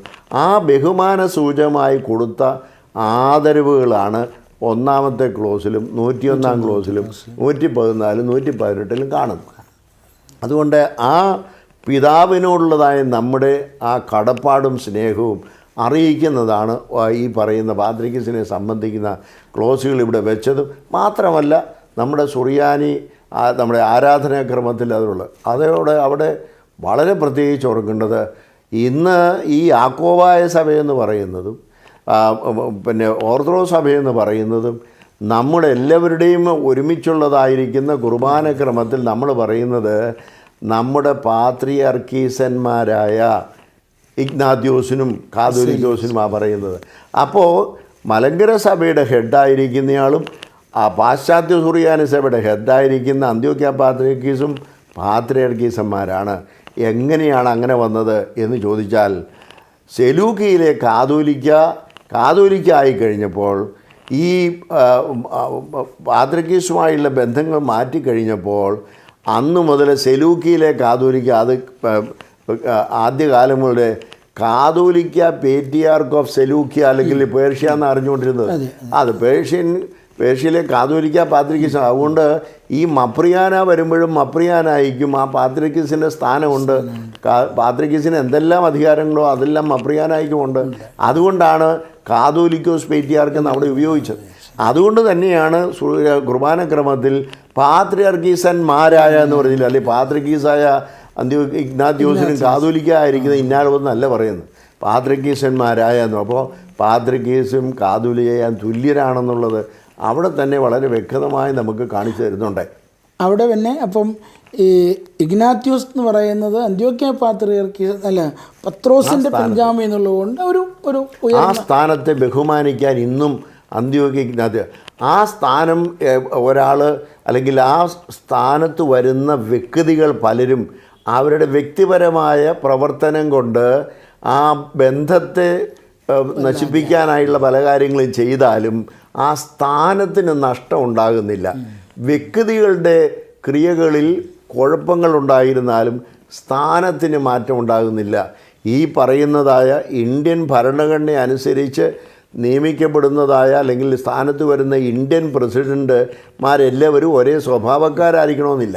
ഇന്ത്യൻ പ്രസിഡന്റുമാർ പലരും സ്വഭാവക്കാർ മാറിയാണെങ്കിലും ഇന്ത്യൻ പ്രസിഡന്റ് എന്ന് പറയുന്നതിനൊരു സ്ഥാനമുണ്ട്. അത് അവിടെ വന്നിരിക്കുന്ന ആൾ പിന്നെ എന്തെങ്കിലും തെറ്റായ കാര്യങ്ങളൊക്കെ ചെയ്തിരുന്നാലും ആ സ്ഥാനത്തെ ബഹുമാനിക്കുന്നു എന്നുള്ളത് അബ്ദുൽ പാത്രിക്കീസിനുള്ള ബഹുമാനാർത്ഥം ഇന്നും അത് മലങ്കര സഭ കളയാതിരിക്കുകയാണ്. അങ്ങനെ ഇങ്ങനെ പലപ്പോഴും എനിക്ക് ഈ മാധ്യമത്തിൻ്റെ ചുമതലയുള്ള ആളെന്നുള്ളതിലേക്ക് കൂടെ പലരും ഇങ്ങനെ ഒരുപാട് ചോദ്യങ്ങൾ ചോദിക്കും. അതിനകത്ത് പലതും വളരെ അഗ്രസീവ് സ്വഭാവമുള്ള ചോദ്യങ്ങളും പലപ്പോഴും വരാറുണ്ട്. അപ്പോൾ ഈ ഇതുമായിട്ട് ബന്ധപ്പെട്ട് ഇപ്പം വളരെ ശക്തമായിട്ട് ചോദിക്കുന്ന ഒരു ചോദ്യം, ഇങ്ങനെ പ്രത്യേകിച്ച് ഈ 203/70 360/75 ഇപ്പം അത് വീണ്ടും ഒരു ഇവിടുത്തെ ഒരു പ്രാദേശിക സുന്നതദോസ് എന്ന് പറഞ്ഞ് കൂടിയിട്ട് അത് ഓർത്തഡോക്സുകാരെയൊക്കെ മുടക്കി അതിന് പാത്രിക്കീസ് ബാവയുടെ അംഗീകാരം കിട്ടി എന്നൊക്കെ പറയുന്നൊരു സാഹചര്യത്തിൽ ഈ വേദവിപരീതികളും മുടക്കപ്പെട്ടവരുമായ ഓർത്തഡോക്സുകാരെ അന്ത്യോക്യ പാത്രിക്കീസിൻ്റെ പേര് പറയരുത് എന്ന് അവർ പോലും ആവശ്യപ്പെടുന്നു. എന്നിട്ടും എന്തിനാ ഈ ഓർത്തഡോക്സ് സഭ ഈ പാത്രിക്കീസിൻ്റെ പേര് പറഞ്ഞുകൊണ്ടിരിക്കുന്നത് എന്നൊരു ചോദ്യം വരുന്നുണ്ട്. ആ ചോദ്യമാണല്ലോ ഞാൻ പറഞ്ഞത്. അത് ഞാൻ പറഞ്ഞില്ലേ, ഇപ്പോൾ പത്രോസ് പാത്രിക്കീസിനെയോ യാക്കോബ് പാത്രിക്കീസിനെയോ സക്കാ പ്രഥമൻ പാത്രിക്കീസിനെയോ കരിം പാത്രിക്കീസിനെയോ അല്ല നമ്മൾ കാണുന്ന അന്ത്യോക്യ പാത്രിക്കീസ് എന്ന് പറയുന്ന ഒരു സ്ഥാനത്തെ നമ്മൾ കാണുന്നത്. ആ അന്ത്യോക്യ പാത്രിക്കീസ് ഇഗ്നാത്യോസ് എന്ന സ്ഥാനനാമമുണ്ട്. അതുകൊണ്ട് ഇപ്പോഴും വിശുദ്ധ കുർബാനയിൽ ആ സ്ഥാനനാമം ഉപയോഗിക്കുന്നു. ആ സീറ്റിൽ അല്ലെങ്കിൽ ആ ഒരു സീറ്റിൽ വരുന്നവർ പലരും പല രീതികളും സഭയ്ക്ക് ഭൂഷണമല്ലാത്തതൊക്കെ സഭയ്ക്ക് ചെയ്തിട്ടുണ്ടാവും, അല്ലെങ്കിൽ സഭ ഉപദ്രവിക്കുന്നതിന് പലതും ചെയ്തിട്ടുണ്ടാവും. പക്ഷേ നമ്മളതൊക്കെ ഒരു എന്താ പറയുന്നത്, ഒരു സ്നേഹഭാവേന അത് മറക്കാനും പൊറുക്കാനും നമ്മൾ കഴിവായി എന്നുള്ളതാണ്. മറക്കുകയും പൊറുക്കുകയും ചെയ്യുന്നു. അത് അവരുടെ അറിവില്ലായ്മ കൊണ്ട്, അവർ എക്ലീസിയാസ്റ്റിക്കൽ ഇഗ്നോറൻസ് അതുകൊണ്ട് ചെയ്യുന്നതാണ് എന്ന് മാത്രമേ നമ്മൾ ആ നാണയത്തിൽ പോകുന്നില്ല. അതനുസരിച്ച് ഇങ്ങോട്ട് മുടക്കുക അല്ലെങ്കിൽ അങ്ങോട്ട് മുടക്കുക. കാരണം 95 വിധിയല്ല അത്, 1995 വിധി, റെഡ്ഡിഗയുടെ വിധിക്കകത്ത് അവസാനമായിട്ട് പറയുന്നുണ്ട്, പാത്രിക്കീസ് കാതോലിക്ക മുടക്കിയതും കാതോലിക്ക പാത്രിക്കീസിന് വിരുദ്ധമായ കത്തയച്ചതും എല്ലാം ഈ ബിക്കറിങ്ങിൻ്റെ ഒരു ഭാഗമായിട്ട് മാത്രം കണക്കാക്കിയാൽ മതി, അതിനൊന്നും വാലിഡിറ്റി കൊടുക്കണ്ട എന്ന് 95 വിധി റെഡ്ഡി പറയുന്നുണ്ട്. ബന്ധങ്ങളെ കളയാതിരിക്കുന്ന നമ്മൾ ശ്രമിക്കുന്നു. നമ്മളൊരിക്കലും ആ ബന്ധങ്ങളെ കളയാൻ ശ്രമിക്കുന്നില്ല. കാരണം ഇവിടെ വേറൊന്നുമല്ല, നമുക്ക് കാതോലിക്കേറ്റ് ഇവിടെ ഒരു റെക്കഗ്നൈസ് ചെയ്ത കാതോലിക്കേറ്റ് ഇവിടെ ഉണ്ട്. പക്ഷേ അത് റെക്കഗ്നൈസ് ചെയ്ത സ്വാതന്ത്ര്യം റെക്കഗ്നൈസ് ചെയ്ത അബ്ദുൽ പാത്രിക്കീസിനെ ബഹുമാനിക്കുന്നതിനും അദ്ദേഹത്തിൻ്റെ വാക്കിന് പ്രാധാന്യം കൊടുക്കുന്നതുകൊണ്ട് മാത്രമാണ് ഈ പറയുന്ന സ്ഥാനം അവിടെ നിർത്തിയിരിക്കുന്ന അതിൻ്റെ ആദരവെന്ന് പറയുന്നത്. അത് നമ്മൾ കളയാൻ ശ്രമിച്ചിട്ടില്ല. ഒരു കാലത്ത് കളയേണ്ട ആവശ്യം അങ്ങനെയുള്ള ആ രീതിയിൽ വന്നു കഴിഞ്ഞാൽ അന്ന് നമുക്ക് അതിനെക്കുറിച്ച് ചിന്തിക്കാമെന്നുള്ളതേ ഉള്ളൂ. അതിന് അടിസ്ഥാനപരമായിട്ട് തെറ്റൊന്നുമില്ല, തെറ്റൊന്നുമില്ല. അവിടെ തന്നെയുള്ള മറ്റൊരുപോലൊരു സത്യത്തിൽ ഈ പാത്രിയർക്കീസ് ബാവമാരെ ഒരു വിധത്തിൽ ഇവിടുത്തെ വിഘടനവാദക്കാർ വിക്ടിമൈസ് ചെയ്തതാണ് എന്ന് പറഞ്ഞാൽ ഈ ഒരു വിഘടനവാദം ഇവിടെ ഇല്ലായിരുന്നുവെങ്കിൽ മലങ്കര സഭയും പാത്രികീസും തമ്മിലുള്ള ഈ അബ്ജദ് മശിഹ പാത്രികീസ് മുതലെങ്കിലുമുള്ള ആ സ്നേഹ സഹോദര്യ ബന്ധം ശക്തമായിട്ട് നിലനിർത്താൻ സാധിക്കുമായിരുന്നു. അതിന് യഥാർത്ഥത്തിൽ തുരങ്കം വെച്ചത് ഈ പ്രത്യേകിച്ച് ഇപ്പോഴത്തെ ഒരു കോൺടെക്സ്റ്റ് 1970 മുതൽ പാത്രികീസ്മാരെ തെറ്റിദ്ധരിപ്പിക്കുകയും ഇവിടെ അനാവശ്യമായൊരു അന്ത്യോക്യ മൂവ്മെൻ്റ് എന്ന് പറഞ്ഞ് ഉണ്ടാക്കുകയും അമ്മയെ ഞങ്ങൾ മറന്നാലും അന്ത്യോക്യയെ മറക്കില്ല ഇങ്ങനെയൊക്കെ തുടങ്ങിയ ആ ഒരു വിഘടിത പ്രസ്ഥാനം ഒന്നും പറയാതിരിക്കാൻ നിവൃത്തിയില്ല. അത് അല്ലേ അതിൻ്റെ അപ്പുറത്ത് ഈ പാത്രികീസ് ബാവായ്ക്ക് അല്ലെങ്കിൽ ബാവാമാർക്ക്, പ്രത്യേകിച്ച് യാക്കോബ് തൃതീയൻ ബാവായ്ക്ക്, സഖാ പ്രഥമൻ ബാവായ്ക്ക്, ഇപ്പോഴത്തെ കരീം ബാവായ്ക്കൊന്ന് ഉയർന്ന് ചിന്തിക്കാൻ ഒരുപക്ഷെ സാധിക്കുമായിരുന്നെങ്കിൽ മലങ്കര സഭയെ അവർക്ക് നഷ്ടപ്പെടുത്താതിരിക്കാമായിരുന്നല്ലോ. ഞാൻ ബലമായി വിശ്വസിക്കുന്നത് യാക്കോബ് തൃതീയൻ പാത്രികീസ് ബാവ 1933 മുതൽ 46 വരെ അബ്ദുള്ള ഖാദർ അബ്ബാച്ചനായിട്ട് ഇവിടെ ഇരിക്കുകയും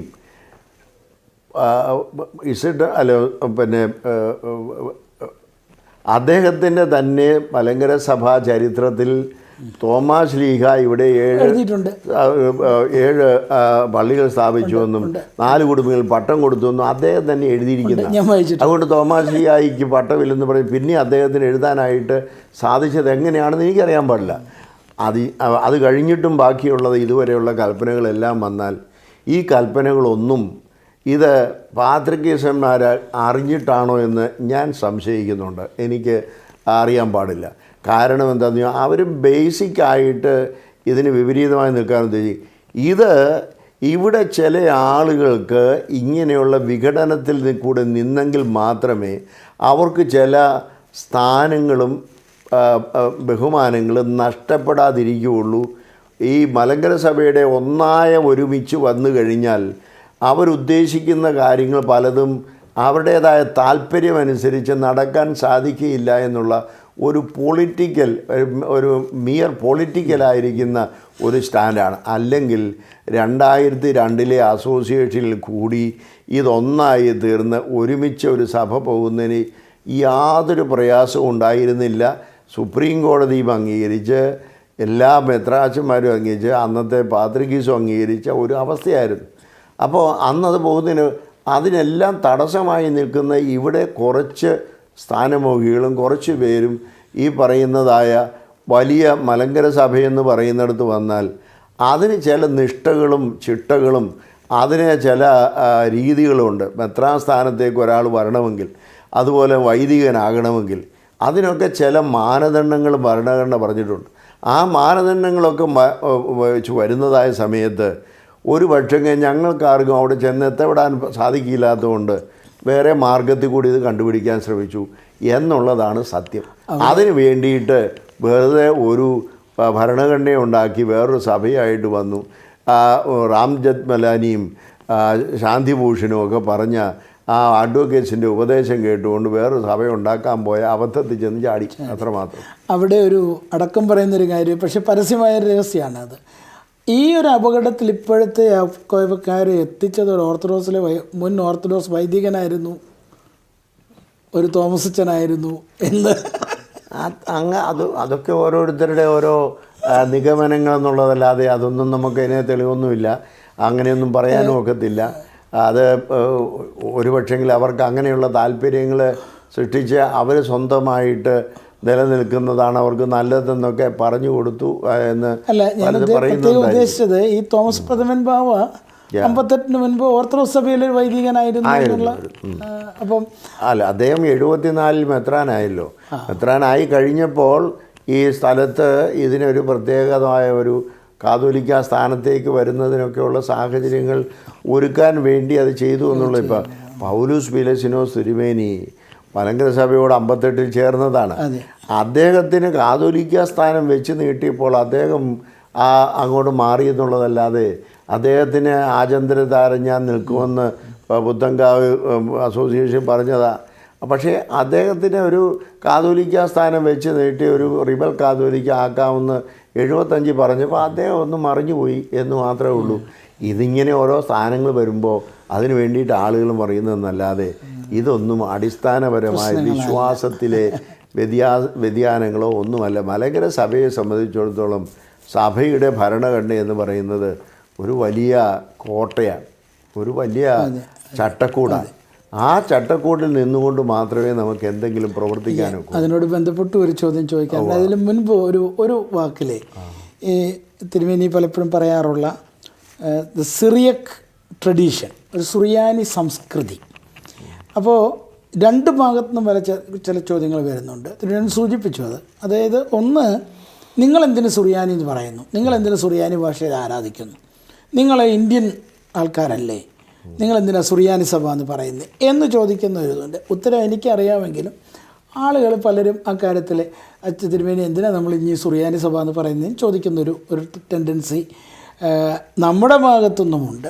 ഇത് രണ്ടും ഒരു സഭ തന്നെയാണെങ്കിലും ഓർത്തഡോക്സ് പക്ഷത്തുള്ളവർക്കും ഉള്ളവരും ചിലപ്പോൾ ചോദിക്കാറുണ്ട്, ഈ സിറിയക്കഞ്ഞി കളയാൻ പറ്റത്തില്ലേ എന്ന് ചോദിക്കുന്നവരുണ്ട്. മറുഭാഗത്ത് പക്ഷേ അവരെ തിരുമേനി നേരത്തെ സൂചിപ്പിച്ച മാതിരി ഈ മുസ്ലിംസും കുപ്പായും ഇതൊക്കെ സുറിയാനിക്കാരൻ്റെ മാത്രമാണ് എന്ന് തെറ്റിദ്ധരിച്ച് വെച്ചിട്ടുള്ള കുറേ ആളുകളുണ്ട്. അതിനെക്കുറിച്ച് എന്തെങ്കിലും ഒന്ന് രണ്ട് വാക്കൊന്ന്. ഞാൻ നേരത്തെ ഒന്ന് സൂചിപ്പിച്ചു. സുറിയാനി പാരമ്പര്യം എന്ന് പറയുന്ന അറമിക് പാരമ്പര്യമാണ്, അത് എബ്രായ പാരമ്പര്യമാണ്, അത് മാർത്തോമാ എല്ലാ ശ്ലീഹന്മാർക്കും ലഭിച്ച പാരമ്പര്യമാണ്. ഈ ലോകത്തിലുള്ള എല്ലാ സഭകളിലുമുള്ള പാരമ്പര്യമെന്ന് പറയുന്നത് ഒന്നാം നൂറ്റാണ്ടിലെ സഭയുടെ ആ സെമിറ്റിക് പാരമ്പര്യമാണ്. ആ സിനഗോഗ് വർഷിപ്പും അതിൽ നിന്നൊക്കെ ഉണ്ടായിരിക്കുന്നതാണ് ഈ പറയുന്ന ക്രിസ്ത്യൻ ആരാധനകളെല്ലാം. അതുകൊണ്ട് എല്ലായിടത്തും ഒരേ പാരമ്പര്യമാണ്, ക്രിസ്തീയ പാരമ്പര്യം വരുന്നത്. എന്നാൽ അത് എക്സ്പ്രസ് ചെയ്യുമ്പോൾ അത് അത് ഗ്രീക്ക് ഭാഷയിൽ എക്സ്പ്രസ് ചെയ്യുന്നു, ലത്തീൻ ഭാഷയിൽ എക്സ്പ്രസ് ചെയ്യുന്നു, സിറിയക് ഭാഷയിൽ എക്സ്പ്രസ് ചെയ്യുന്നു എന്നുള്ളത് അത് കാലദേശമായി ഉണ്ടാകുന്നതായ യാഥാർത്ഥ്യങ്ങളാണ്. എന്നാൽ ബേസിക്കായിട്ട് റോമൻ കത്തോലിക്ക സഭയുടെ അല്ലെങ്കിൽ ലാറ്റിൻ കുർബാനയ്ക്കോ ലാറ്റിൻ കൺഫെഷനോ അല്ലെങ്കിൽ ലാറ്റിൻ വിവാഹ കൂദാശയ്ക്കോ ഇതിനെല്ലാത്തിനും ഉള്ളതായ കോമൺ ഗ്രൗണ്ട് എല്ലായിടത്തും ഒന്ന് തന്നെ. അത് കാലദേശമായിട്ട് പലതരത്തിലുള്ളതായ ആവിഷ്കാരങ്ങൾ വന്നിട്ടുണ്ടെന്നുള്ളതല്ലാതെ ബേസിക്കായുള്ള സംഗതികളെല്ലാം എല്ലായിടത്തും ഒരുപോലെയാണ്. അതുകൊണ്ട് ആരാധന എന്തിനാണെന്ന് ചോദിച്ചാൽ, ഇപ്പോൾ ഗ്രീക്കുകാർ 9-ാം നൂറ്റാണ്ടിൽ സുവിശേഷം അറിയിച്ചതാണ് റഷ്യയിൽ.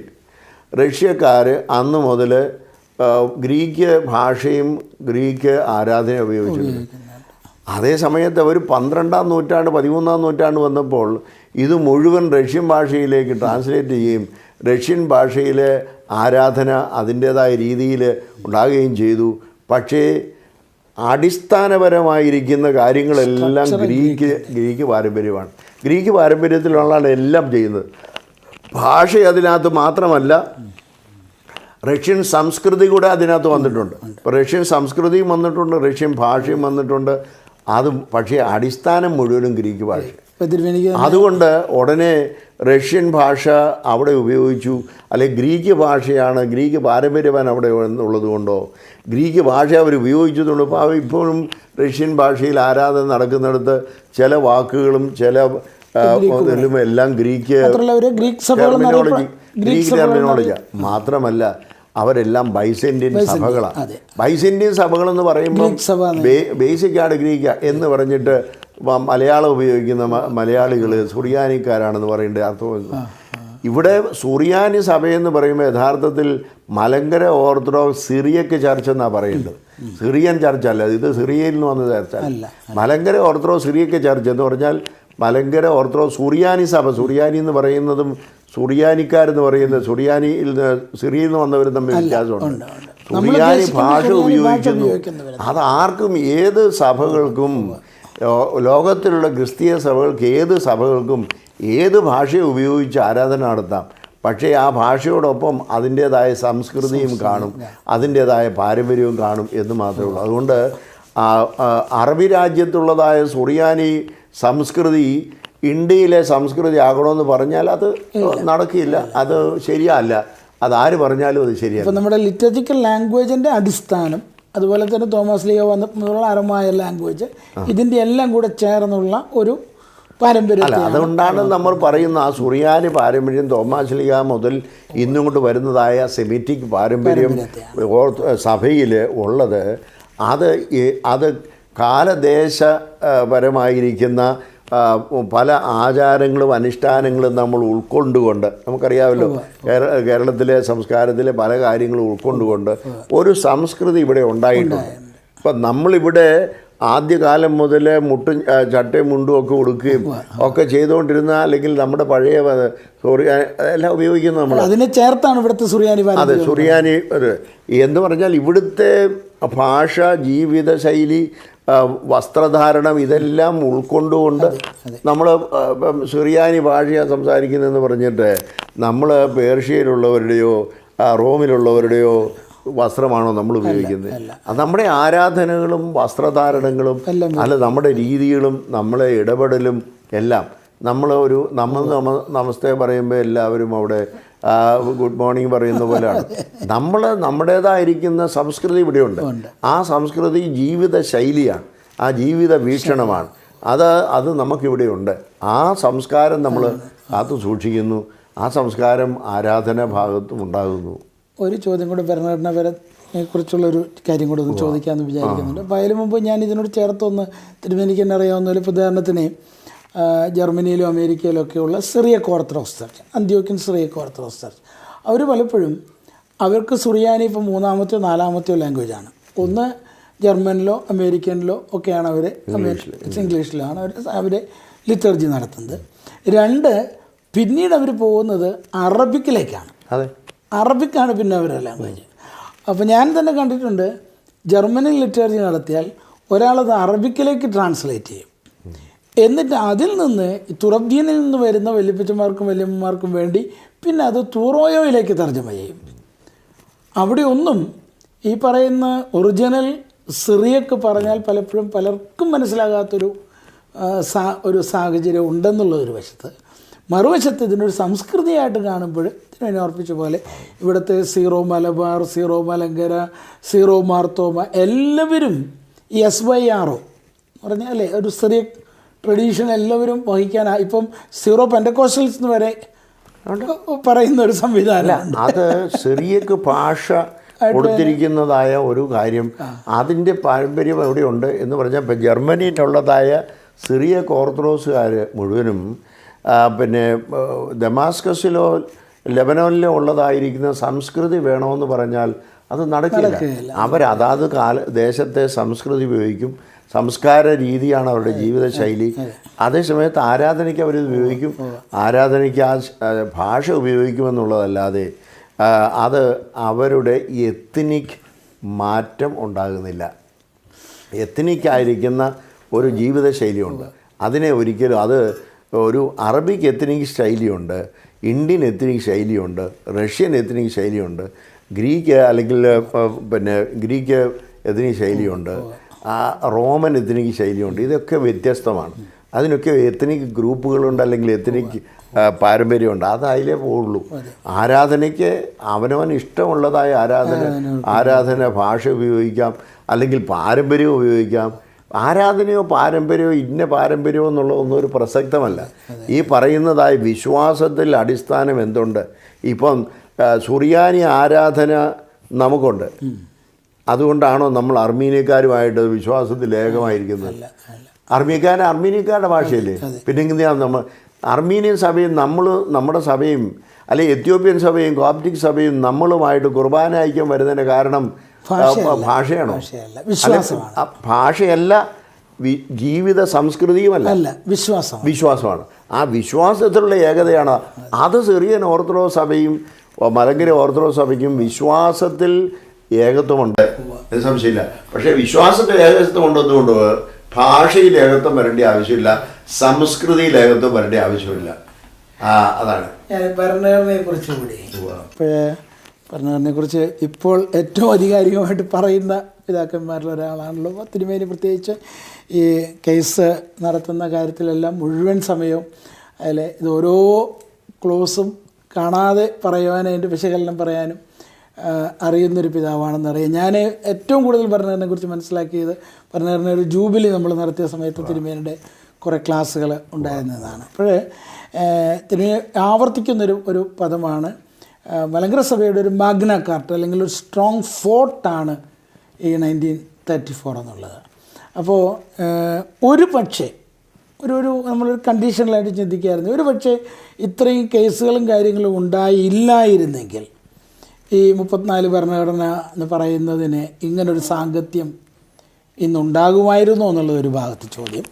മറുഭാഗത്ത് ഇപ്പോൾ ഈ 34 ഭരണഘടന ഉണ്ട്, അതിൻ്റെ ബേസായിക്കൊണ്ടുള്ളൊരു സംവിധാനം എന്ന് പറയുമ്പോൾ ഇപ്പം എന്താ പറയുക, ഞാൻ ആരായിരുന്നാലും എന്നെ അസോസിയേഷൻ തിരഞ്ഞെടുത്തൊരു മെത്രാപ്പോലീത്തയായിട്ട് മലങ്കര മെത്രാപ്പോലീത്ത എന്നെ നിയമിച്ചു കഴിയുമ്പോൾ എനിക്കുണ്ടാകുന്ന ഒരു ഒതൻറ്റിസിറ്റി, അധികാരം ഉപയോഗിക്കാനുള്ള ആത്മീയമായ അധികാരം ഉപയോഗിക്കാനുള്ളൊരു കഴിവ്, ഇതാണ് ഈ 34 അംഗീകരിക്കാത്തവർക്ക് ഇന്ന് നഷ്ടപ്പെട്ടിരിക്കുന്നത് എന്നൊക്കെയുള്ളൊരു സാഹചര്യമുണ്ട്. അതിനെക്കുറിച്ചും കൂടി ഒരു വാക്ക് വന്ന് തിരുമേനിക്ക്. അല്ലെ, 34 ഭരണഘടന എന്ന് പറയുന്നത് നമ്മൾ അതിനെ ഒരു വലിയ കോട്ടയാണ് എന്ന് പറയുമ്പോൾ നമുക്കൊരു ചട്ടക്കൂട് വേണം.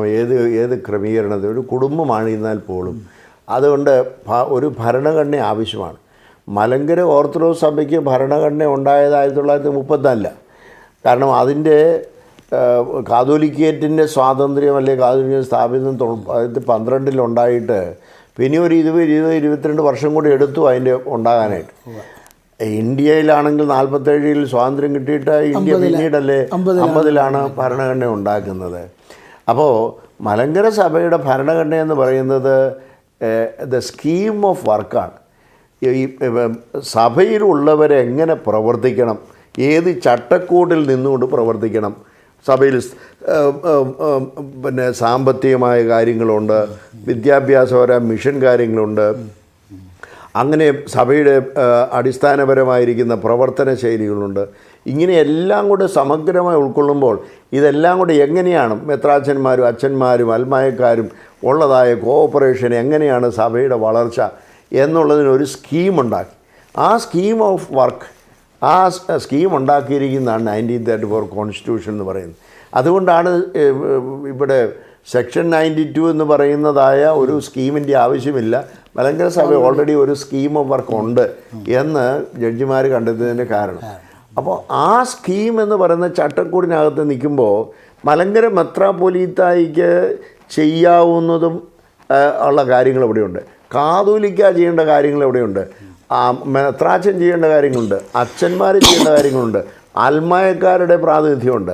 അപ്പോൾ ഇത് എപ്പിസ്കോപ്പസിയും അതുപോലെ തന്നെ ജനപങ്കാളിത്തവും കൂടി ഒരുമിച്ച് ചേർത്തുള്ളതായ ഒരു ഭരണ സംവിധാനമാണ്. ആ ഭരണഘടന വളരെ സമ്യക്കായിട്ട് ഉണ്ടാക്കിയിരിക്കുന്ന. അതേസമയം ബൈസന്റിയൻ സഭകളിലോ മറ്റുള്ള സഭകളിലോ ഓറിയൻ്റൽ ഓർത്തഡോക്സ് സഭയിൽ പെട്ടതായ മറ്റ് സഭകളിൽ പോലും ഇത്രയും എപ്പിസ്കോപ്പൽ ആൻഡ് ഡെമോക്രാറ്റിക് പ്രിൻസിപ്പിളിനെ സമന്വയിപ്പിക്കുന്നതായ ഒരു ഭരണഘടന വേറെ ഇല്ല. അതാണ് നമ്മുടെ ശ്രേഷ്ഠത. എന്നാൽ വളരെ സമ്യക്കാണ്.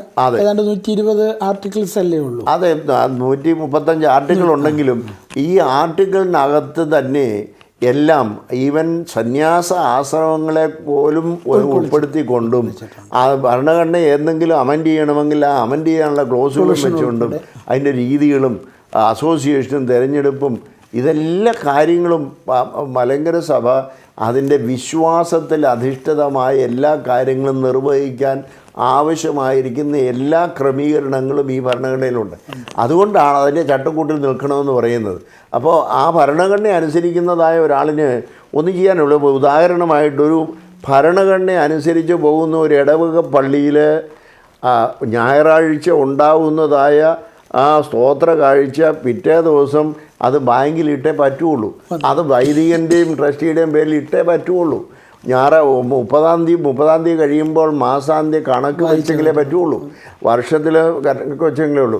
കാതോലിക്ക ദിനമായിട്ട് കൊടുക്കേണ്ട അല്ലെ ഇത് കാര്യങ്ങളൊക്കെ കേന്ദ്രവുമായിട്ട് ബന്ധപ്പെട്ടുണ്ടോ ഭദ്രാസനമായിട്ട് ബന്ധപ്പെട്ട എല്ലാ കാര്യങ്ങളും നിർവഹിക്കാനുള്ള പ്രൊവിഷൻസ് ഇതിനകത്തുണ്ട്.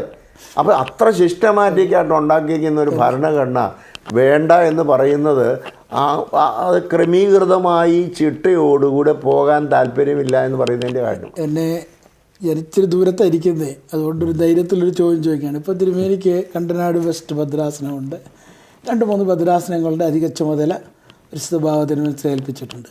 അപ്പോൾ തിരുമേനിക്ക് ഇതിൽ നിന്ന് തോന്നിയതുപോലെ കുറേ പൈസ എടുത്തിട്ട് ഉപയോഗിക്കാനോ അതിന് കണക്ക് കാണിക്കാതിരിക്കാനോ അങ്ങനെ വല്ലതും സാധിക്കുമോ? അത് എല്ലാ മെത്രാച്ചന്മാരുടെയും കാര്യം എനിക്കറിയാൻ പാടില്ല. അല്ല, ഈ ഭരണഘടനയുടെ എൻ്റെ കാര്യം അനുസരിച്ചാണെങ്കിൽ ഭരണഘടനയുടെ അനുസരിച്ച് തിരുമേനി പേഴ്സണലായിട്ട് ചോദിച്ചുകൊണ്ട് പറയുക. ഭരണഘടനയുടെ അടിസ്ഥാനത്തിലാണെങ്കിൽ ഞാൻ മെത്രാനായിട്ട് 30-ാം വർഷത്തിലാണിപ്പോൾ. ഈ 30-ാം വർഷമായിട്ട് ഇതുവരെ മെത്രാൻ എന്നുള്ള രീതിയിൽ എനിക്ക് സ്വന്തമായി ഒരു അക്കൗണ്ടില്ല. എൻ്റെ അക്കൗണ്ട് മുഴുവനും ഭദ്രാസനത്തിൻ്റെ അക്കൗണ്ടാണ്. അത് എവിടുന്ന് കിട്ടിയാലും ഭദ്രാസനത്തിന് കൊടുക്കും. എൻ്റെ ചിലവും ഭദ്രാസനം നടത്തുന്നു. ഈ രീതിയിലാണ്. 5 പൈസ കിട്ടിയാൽ 5 പൈസ ഭദ്രാസന അക്കൗണ്ടിലാണ്. 5 പൈസ ചിലവായാൽ അതും ഭദ്രാസനത്തിൽ നിന്നാണ് ചിലവാകുന്നത്. എൻ്റെ വസ്തുക്കളോ അല്ലെങ്കിൽ എൻ്റെ ഞാൻ ഉപയോഗിക്കുന്ന കാറോ എല്ലാം ഭദ്രാസനത്തിൻ്റെയാണ്. അതിനകത്തൊന്നും ഒരു വ്യത്യാസവുമില്ല. അതെല്ലാം ആ അക്കൗണ്ടിൽ നിന്നാണ് പോയിരിക്കുന്നത്. അപ്പോൾ എനിക്കതിനകത്തൊരു പ്രത്യേകതയൊന്നുമില്ല. പണം വരുന്നു ഭദ്രാസനത്തിന്, സഭയുടെ പണം ഭദ്രാസനത്തിൽ ഉപയോഗിക്കുന്നു. ആ കൂട്ടത്തിൽ എൻ്റെ കാര്യം നടത്തുന്നു. ഞാനും ഭദ്രാസന ശുശ്രൂഷകനായി എൻ്റെ കാര്യങ്ങൾ നടക്കുന്നു. ഇത് മാത്രമേ ഉള്ളൂ. എനിക്കതുകൊണ്ട് പ്രത്യേകിച്ച് ഇൻവെസ്റ്റ് ചെയ്യേണ്ട ആഗ്രഹമില്ല, സൂക്ഷിക്കേണ്ട ആവശ്യമില്ല, ഒന്നുമില്ല. കണക്കുകളെല്ലാം അതേപടി ചാർട്ടേഡ് അക്കൗണ്ടൻറ്റ് ഓഡിറ്റ് ചെയ്ത കണക്കാണ് എൻ്റെ കൈ കിട്ടുന്ന കൈമുത്തിനെല്ലാം ഉള്ളത്. അത് മലങ്കര സഭയുടെ ഭദ്രാസനത്തിൻ്റെ കണക്കാണ്. ആ ഭദ്രാസനത്തിൻ്റെ കണക്ക് മലങ്കര സഭയുടെ മാനേജിംഗ് കമ്മിറ്റി ചെല്ലുന്നുണ്ട്. മാനേജിംഗ് കമ്മിറ്റി ചെന്നിട്ട് അത് ഗവൺമെൻറ്റിൽ സമർപ്പിക്കുന്നുണ്ട്. അപ്പോൾ എനിക്കൊരാൾ 100 രൂപ ഒരിടത്തെയും തന്നാൽ അതിൻ്റെ കണക്ക് കേരളത്തിൽ ടാക്സ് ഡിപ്പാർട്ട്മെൻറ്റിൽ ചെല്ലുന്നുണ്ട് എന്നുള്ളതാണ് എൻ്റെ ഗുണം. അത് ഗുണമെന്ന് ഞാൻ പറഞ്ഞാൽ എൻ്റെ രീതി അതുകൊണ്ട് അങ്ങനെയല്ലേ പറ്റൂ. അത് ആ രീതിയാണ് എല്ലാ മെത്രാച്ചന്മാരും മലങ്കര സഭയിൽ നടത്തുന്നത്. അല്ല, ഒരാളല്ല, എല്ലാവരും തന്നെ ആ രീതിയിലുള്ള. ഞാനിത് ചോദിക്കാൻ കാരണം ഒരു സഭ 10-17 വർഷത്തെ ഭരണം കഴിഞ്ഞപ്പം നീക്കി ബാക്കി 3000 രൂപ, വേറെ കണക്കൊന്നും ചോദിക്കണ്ട, അങ്ങനെ ഒരു സംവിധാനം മലങ്കര സഭയിൽ പറ്റുകയില്ല, ഒരിക്കലും ഒക്കെയല്ല. ഞാൻ പറയും, കഴിഞ്ഞ ദിവസം ആരോ എന്നോട് ചോദിച്ചപ്പോൾ പറഞ്ഞു അതിൻ്റെ കാരണം എന്താണെന്ന് ചോദിച്ചാൽ മലങ്കര സഭയിൽ നിന്ന് പല സഹായങ്ങളും എല്ലാ ഭദ്രാസനങ്ങളിലും വ്യക്തികൾക്കും ചെയ്യുന്നുണ്ട്. ഇപ്പം ഞാൻ പോയി മലങ്കര സഭയിൽ 100 രൂപ എനിക്ക് എന്തെങ്കിലും ഒരു സഹായം മലങ്കര സഭയുടെ ആഫീസിൽ നിന്ന് കിട്ടണമെങ്കിൽ 5 പുസ്തകത്തിൽ ഞാൻ എഴുതി ഒപ്പിട്ട് കൊടുത്താലേ ഇത് കിട്ടുള്ളൂ. അവർ 5 കണക്കിനകത്ത് അത് പോകും. എൻ്റെ കണക്കിൽ പോകും, സഭയുടെ കണക്കിൽ പോകും, പിന്നെ ഭദ്രാസനത്തിൻ്റെ കണക്കിൽ പോകും, പിന്നെ ബാവയുടെ കണക്കിൽ പോകും. ഇതെല്ലാം കൂടെയാണ്. അപ്പോൾ ഇത് 100 രൂപ ചിലവായത് എവിടെയാണെന്നുള്ളത് കണ്ടുപിടിക്കാൻ ഈ 5-ൽ ഏതെങ്കിലും ഒരു ബുക്ക് നോക്കിയാൽ മതി. ഒരെണ്ണത്തില്ലെങ്കിൽ മറ്റൊരിടത്ത്. അതിൻ്റെ ഒരു മറ്റൊരു അർത്ഥത്തിൽ പറഞ്ഞാൽ ഇപ്പം നമ്മളെല്ലാം ഈ അതായത് ഭദ്രാസനങ്ങൾ അല്ലെങ്കിൽ മലങ്കര മെത്രാപ്പൊലീത്ത സഭയുടെ മുഴുവൻ കസ്റ്റോഡിയനാണ്. എന്നാൽ തോന്നിയതുപോലെ ചെയ്യാനുള്ള ഒരു ഓണർഷിപ്പ് അല്ല ഉള്ളത്. മലങ്കര സഭയുടെ ട്രസ്റ്റാണ്. ട്രസ്റ്റിന് ട്രസ്റ്റീസ് ഉണ്ട്. അതുപോലെ തന്നെ നമ്മളെല്ലാവരും ഭദ്രാസന മെത്രാപ്പൊലീത്തന്മാരാണ്. ഭദ്രാസന മെത്രാപ്പൊലീത്തന്മാർക്കോ മലങ്കര സഭയുടെ മലങ്കര മെത്രാപ്പൊലീത്തായിക്കോ അല്ലെങ്കിൽ ഒരു ഇടവ വികാരിക്കോ ജനങ്ങൾക്കോ എല്ലാം പണം അവരവരുടേതായ നിലയിൽ അവരവരുടേതായ ഉത്തരവാദിത്വം അനുസരിച്ച് കൈകാര്യം ചെയ്യാനുള്ളതായ കാര്യക്കാരാണ് നമ്മൾ. We are all stewards, we are not owners. നമ്മൾ ഒരു പണത്തിൻ്റെ ഓണേഴ്സ് അല്ല. അത് മലങ്കര സഭയിൽ ആർക്കും ഓണർഷിപ്പ് ഇല്ല. മലങ്കര സഭയെന്ന് പറയുന്ന ട്രസ്റ്റിൻ്റെ ഓണർ ദൈവം തമ്പുരാനാണ്. അതിനകത്തുള്ള പണം മലങ്കര മെത്രാപ്പൊലീത്തായ്ക്ക് ഉപയോഗിക്കാം. അത് ഭരണഘടനയെ പറഞ്ഞിട്ടുണ്ട്. മലങ്കര മെത്രാപ്പൊലീത്ത എന്നത്തിനല്ല ഉപയോഗിക്കാമെന്ന്, മെത്രാൻ എങ്ങനെയല്ല ഉപയോഗിക്കാമെന്ന്, അച്ഛൻ എങ്ങനെയല്ല ഉപയോഗിക്കാമെന്ന്, അൽമായക്കാർക്ക് എങ്ങനെയല്ല ഉപയോഗിക്കുന്നത്. അതിനുള്ള ക്ലിയർ സംവിധാനം 34 ഭരണമുണ്ട്. അപ്പോൾ അതുകൊണ്ട് അതിൽ ഒരു പൈസയും വെളിയിൽ പോകത്തില്ല. അത് ചെല്ലിടത്തില്ല ചെല്ലും. അത് കാരണം മലങ്കര സഭയുടെ കേന്ദ്രത്തിലാകട്ടെ ഭദ്രാസനത്തിലാകട്ടെ ഇടവകയിലാകട്ടെ ഉള്ള സർവ പണത്തിൻ്റെയും അസറ്റ്സിൻ്റെയും സ്ഥാപനത്തിൻ്റെയും സ്ഥാപന ജംഗമ സ്വത്തുക്കളുടെയും ഓണർ എന്ന് പറയുന്നത് മലങ്കര ട്രസ്റ്റിയാണ്. അതിൽ മലങ്കര സഭയെന്ന് പറയുന്ന ട്രസ്റ്റാണ്. ആ ട്രസ്റ്റിൽ ഉൾപ്പെടുന്നതായ കാതോലിക്ക മുതൽ ഒരു അൽമായക്കാരൻ വരെ എല്ലാവരും അതിൻ്റെ ബെനിഫിഷ്യറീസാണ്. അതിന് അനുഭവിക്കാം, ഉപഭോക്താക്കളാണ്. They are not owners. അതുപോലെ ഉത്തരവാദിത്വം ഉണ്ടെങ്കിൽ ഒരു വികാരിക്ക് ഉത്തരവാദിത്വമുണ്ട്, അയാൾ കൈക്കാരനാണ്, കൈകാര്യം ചെയ്യുന്നയാളാണ്. അതാ അവിടെ ഒരു ചോദ്യം കൂടെ ഈ ഇടയ്ക്കുണ്ടായത്, ഒരു പ്രത്യേക സാഹചര്യത്തിൽ എനിക്ക് പറയേണ്ടി വന്നു. 10 കൊല്ലമായിട്ട് അഹമ്മദാബാദ് ഭദ്രാസനത്തിലെ എല്ലാ പള്ളികളുടെയും മെത്രാപ്പോലീത്ത ഞാനാണെങ്കിലും ഏതെങ്കിലും ഒരു പള്ളിയുടെ, ഇപ്പോൾ അഹമ്മദാബാദ് പള്ളിയുടെയോ ബറോഡ പള്ളിയുടെയോ ഒരു ചെക്കിൽ ഞാൻ ഒരിക്കലും ഒപ്പിട്ടിട്ടില്ല. എനിക്ക് ഒപ്പിടാൻ ആ അർത്ഥത്തിൽ റൈറ്റ് ഇല്ല, അൺലെസ് വേറെ വികാരിമാരില്ലാതെ ഞാൻ തന്നെ നേരിട്ട് വികാരി സ്ഥാനം ഏറ്റെടുക്കുകയാണെങ്കിൽ. അല്ലാതെ ഇനി അങ്ങനെ ആയാൽ പോലും ഒരു സെക്കൻഡ് സിഗ്നേറ്ററി വേണം പള്ളിയിലെ ഒപ്പിടാനായിട്ട്. അപ്പോൾ ട്രസ്റ്റി വേണം. അപ്പോൾ ഇപ്പോൾ തിരുമേനി ഉദാഹരണത്തിന് 30 വർഷമായിട്ട് മലങ്കര സഭയുടെ മെത്രാപ്പോലീത്തയാണ്. തിരുമേനി ഏതെങ്കിലും ഒരു കോലഞ്ചേരി പള്ളിയുടെ ഏതെങ്കിലും ഒരു പള്ളിയുടെ ചെക്ക് തിരുമേനിക്ക് തന്നെ ഒപ്പിട്ട് പാസ്സാക്കാൻ പറ്റുമോ? ഇല്ല, ഒരിക്കലും ഒക്കെയല്ല. ഞാൻ പള്ളിയുടെ ചെക്കില്ല. പള്ളിയുടെ പണമെന്ന് പറയുന്നത് ബാങ്കിൽ നിക്ഷേപിക്കുന്നത് മുഴുവനും ട്രസ്റ്റി പിന്നെ കൈക്കാരന്മാരാണ്. വൈദികൻ എന്ന കൈക്കാരൻ്റെയും അൽമായ കൈക്കാരൻ്റെയും അതാണ്. വൈദികൻ കൈക്കാരനാകുന്നത് ബൈ അപ്പോയിൻമെൻറ്റാണ്, അൽമായൻ കൈക്കാരനായി പോകുന്നത് ബൈ എലക്ഷനാണ്. അപ്പോൾ ഈ 2 പേരുടെയും ജോയിൻ്റ് അക്കൗണ്ടിലേ ഉപയോഗിക്കാവുള്ളൂ.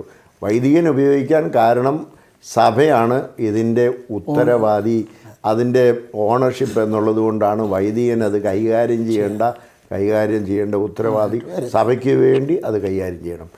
അൽമായക്കാർ ജനങ്ങളുടെ എല്ലാവരുടെയും കൂടെ കോൺട്രിബ്യൂഷനാണ് ഇവിടെ ഉണ്ടായിരിക്കുന്നത്.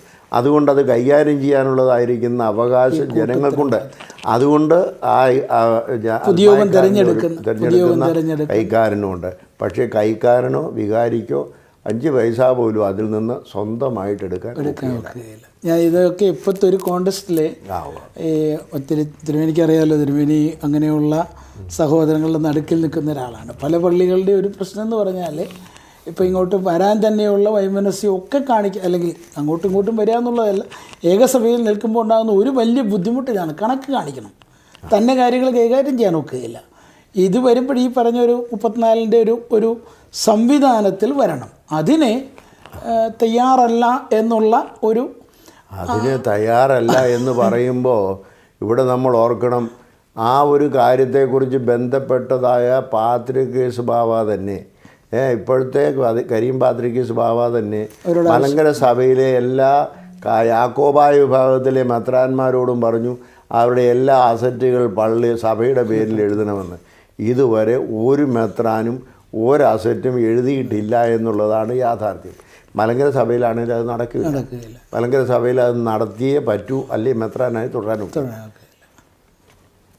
ഞാൻ അവസാനത്തെ ഒരു ചോദ്യം കൂടി ചോദിച്ചിട്ടുള്ളത്, ഈ ഒത്തിരി സമയമെടുത്തെന്ന് അറിയാം, ഒത്തിരി നന്ദിയുണ്ട്. ഈ നമുക്ക് കൊച്ചിൻ അവാർഡ് ഓരോ കാലത്തും ഈ സഭയെ അംഗീകരിച്ചുകൊണ്ട്, അതിലാണ് ഇപ്പോൾ ഉദാഹരണത്തിന് മലങ്കര മെത്രാപ്പോലീത്തയായിട്ട് വിളംബരം കിട്ടുക. അത് ദിവന്നാസ്യൂസ് 2-ാമൻ അഥവാ പുലിക്കോട്ടിൽ 1-ാമൻ തിരുമേനിയുടെ കാലം മുതലെങ്കിലും കൃത്യമായിട്ട് മലങ്കര മെത്രാപ്പോലീത്ത എന്നുള്ള വിളംബരം കിട്ടുന്നൊരു രീതിയുണ്ട്. അതുപോലെ തന്നെ പല സ്റ്റേറ്റ് ഓണേഴ്സ് നമുക്ക് കിട്ടിയിട്ടുണ്ട്, കൊച്ചിൻ അവാർഡ് അങ്ങനെയൊക്കെ കിട്ടിയിട്ടുണ്ട്. നമ്മുടെ അസോസിയേഷനെ തന്നെ ആ വിധത്തിൽ അംഗീകരിച്ചിട്ടുള്ളത്. ഈ ഒരു തലത്തിൽ നമ്മുടെ സുപ്രീം കോടതി വിധിയെ it's an award from the government എന്ന് തിരുമേനി ഒരിക്കൽ പറയുന്നതായിട്ട് ശ്രദ്ധയിൽപ്പെട്ടിട്ടുണ്ട്. അതുകൂടെ ഒന്ന് സമാപനം. അതെ, പിന്നെ 1840 കൊച്ചിൻ അവാർഡ് ഉണ്ടായത് CMS മിഷനറിമാരും മലങ്കര മെത്രാപ്പോലീത്തായും തമ്മിലുള്ള ഒരു പ്രശ്നമാണ്.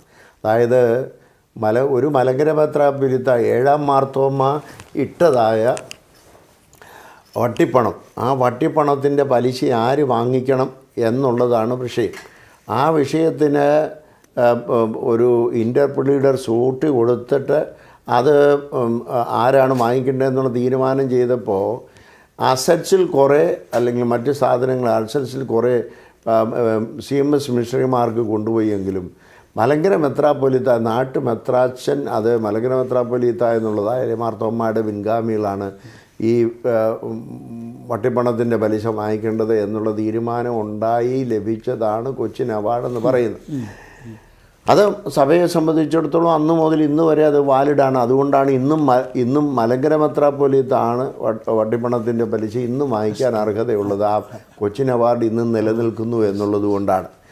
അതുപോലെ മലങ്കര സഭയെ സംബന്ധിച്ചിടത്തോളം ഒരു മലങ്കര സഭയ്ക്ക് കിട്ടിയ ഒരു ഇന്ത്യൻ അവാർഡ് അല്ലെ ഇന്ത്യൻ അവാർഡ്സ് ആണ് 58-ലെയും 95-ലെയും 2017-ലെയും ഒക്കെ കോടതി വിധി എന്ന് പറയുന്നത്. വേറെയും സുപ്രീം കോടതി വിധികളുണ്ടായിട്ടുണ്ട്.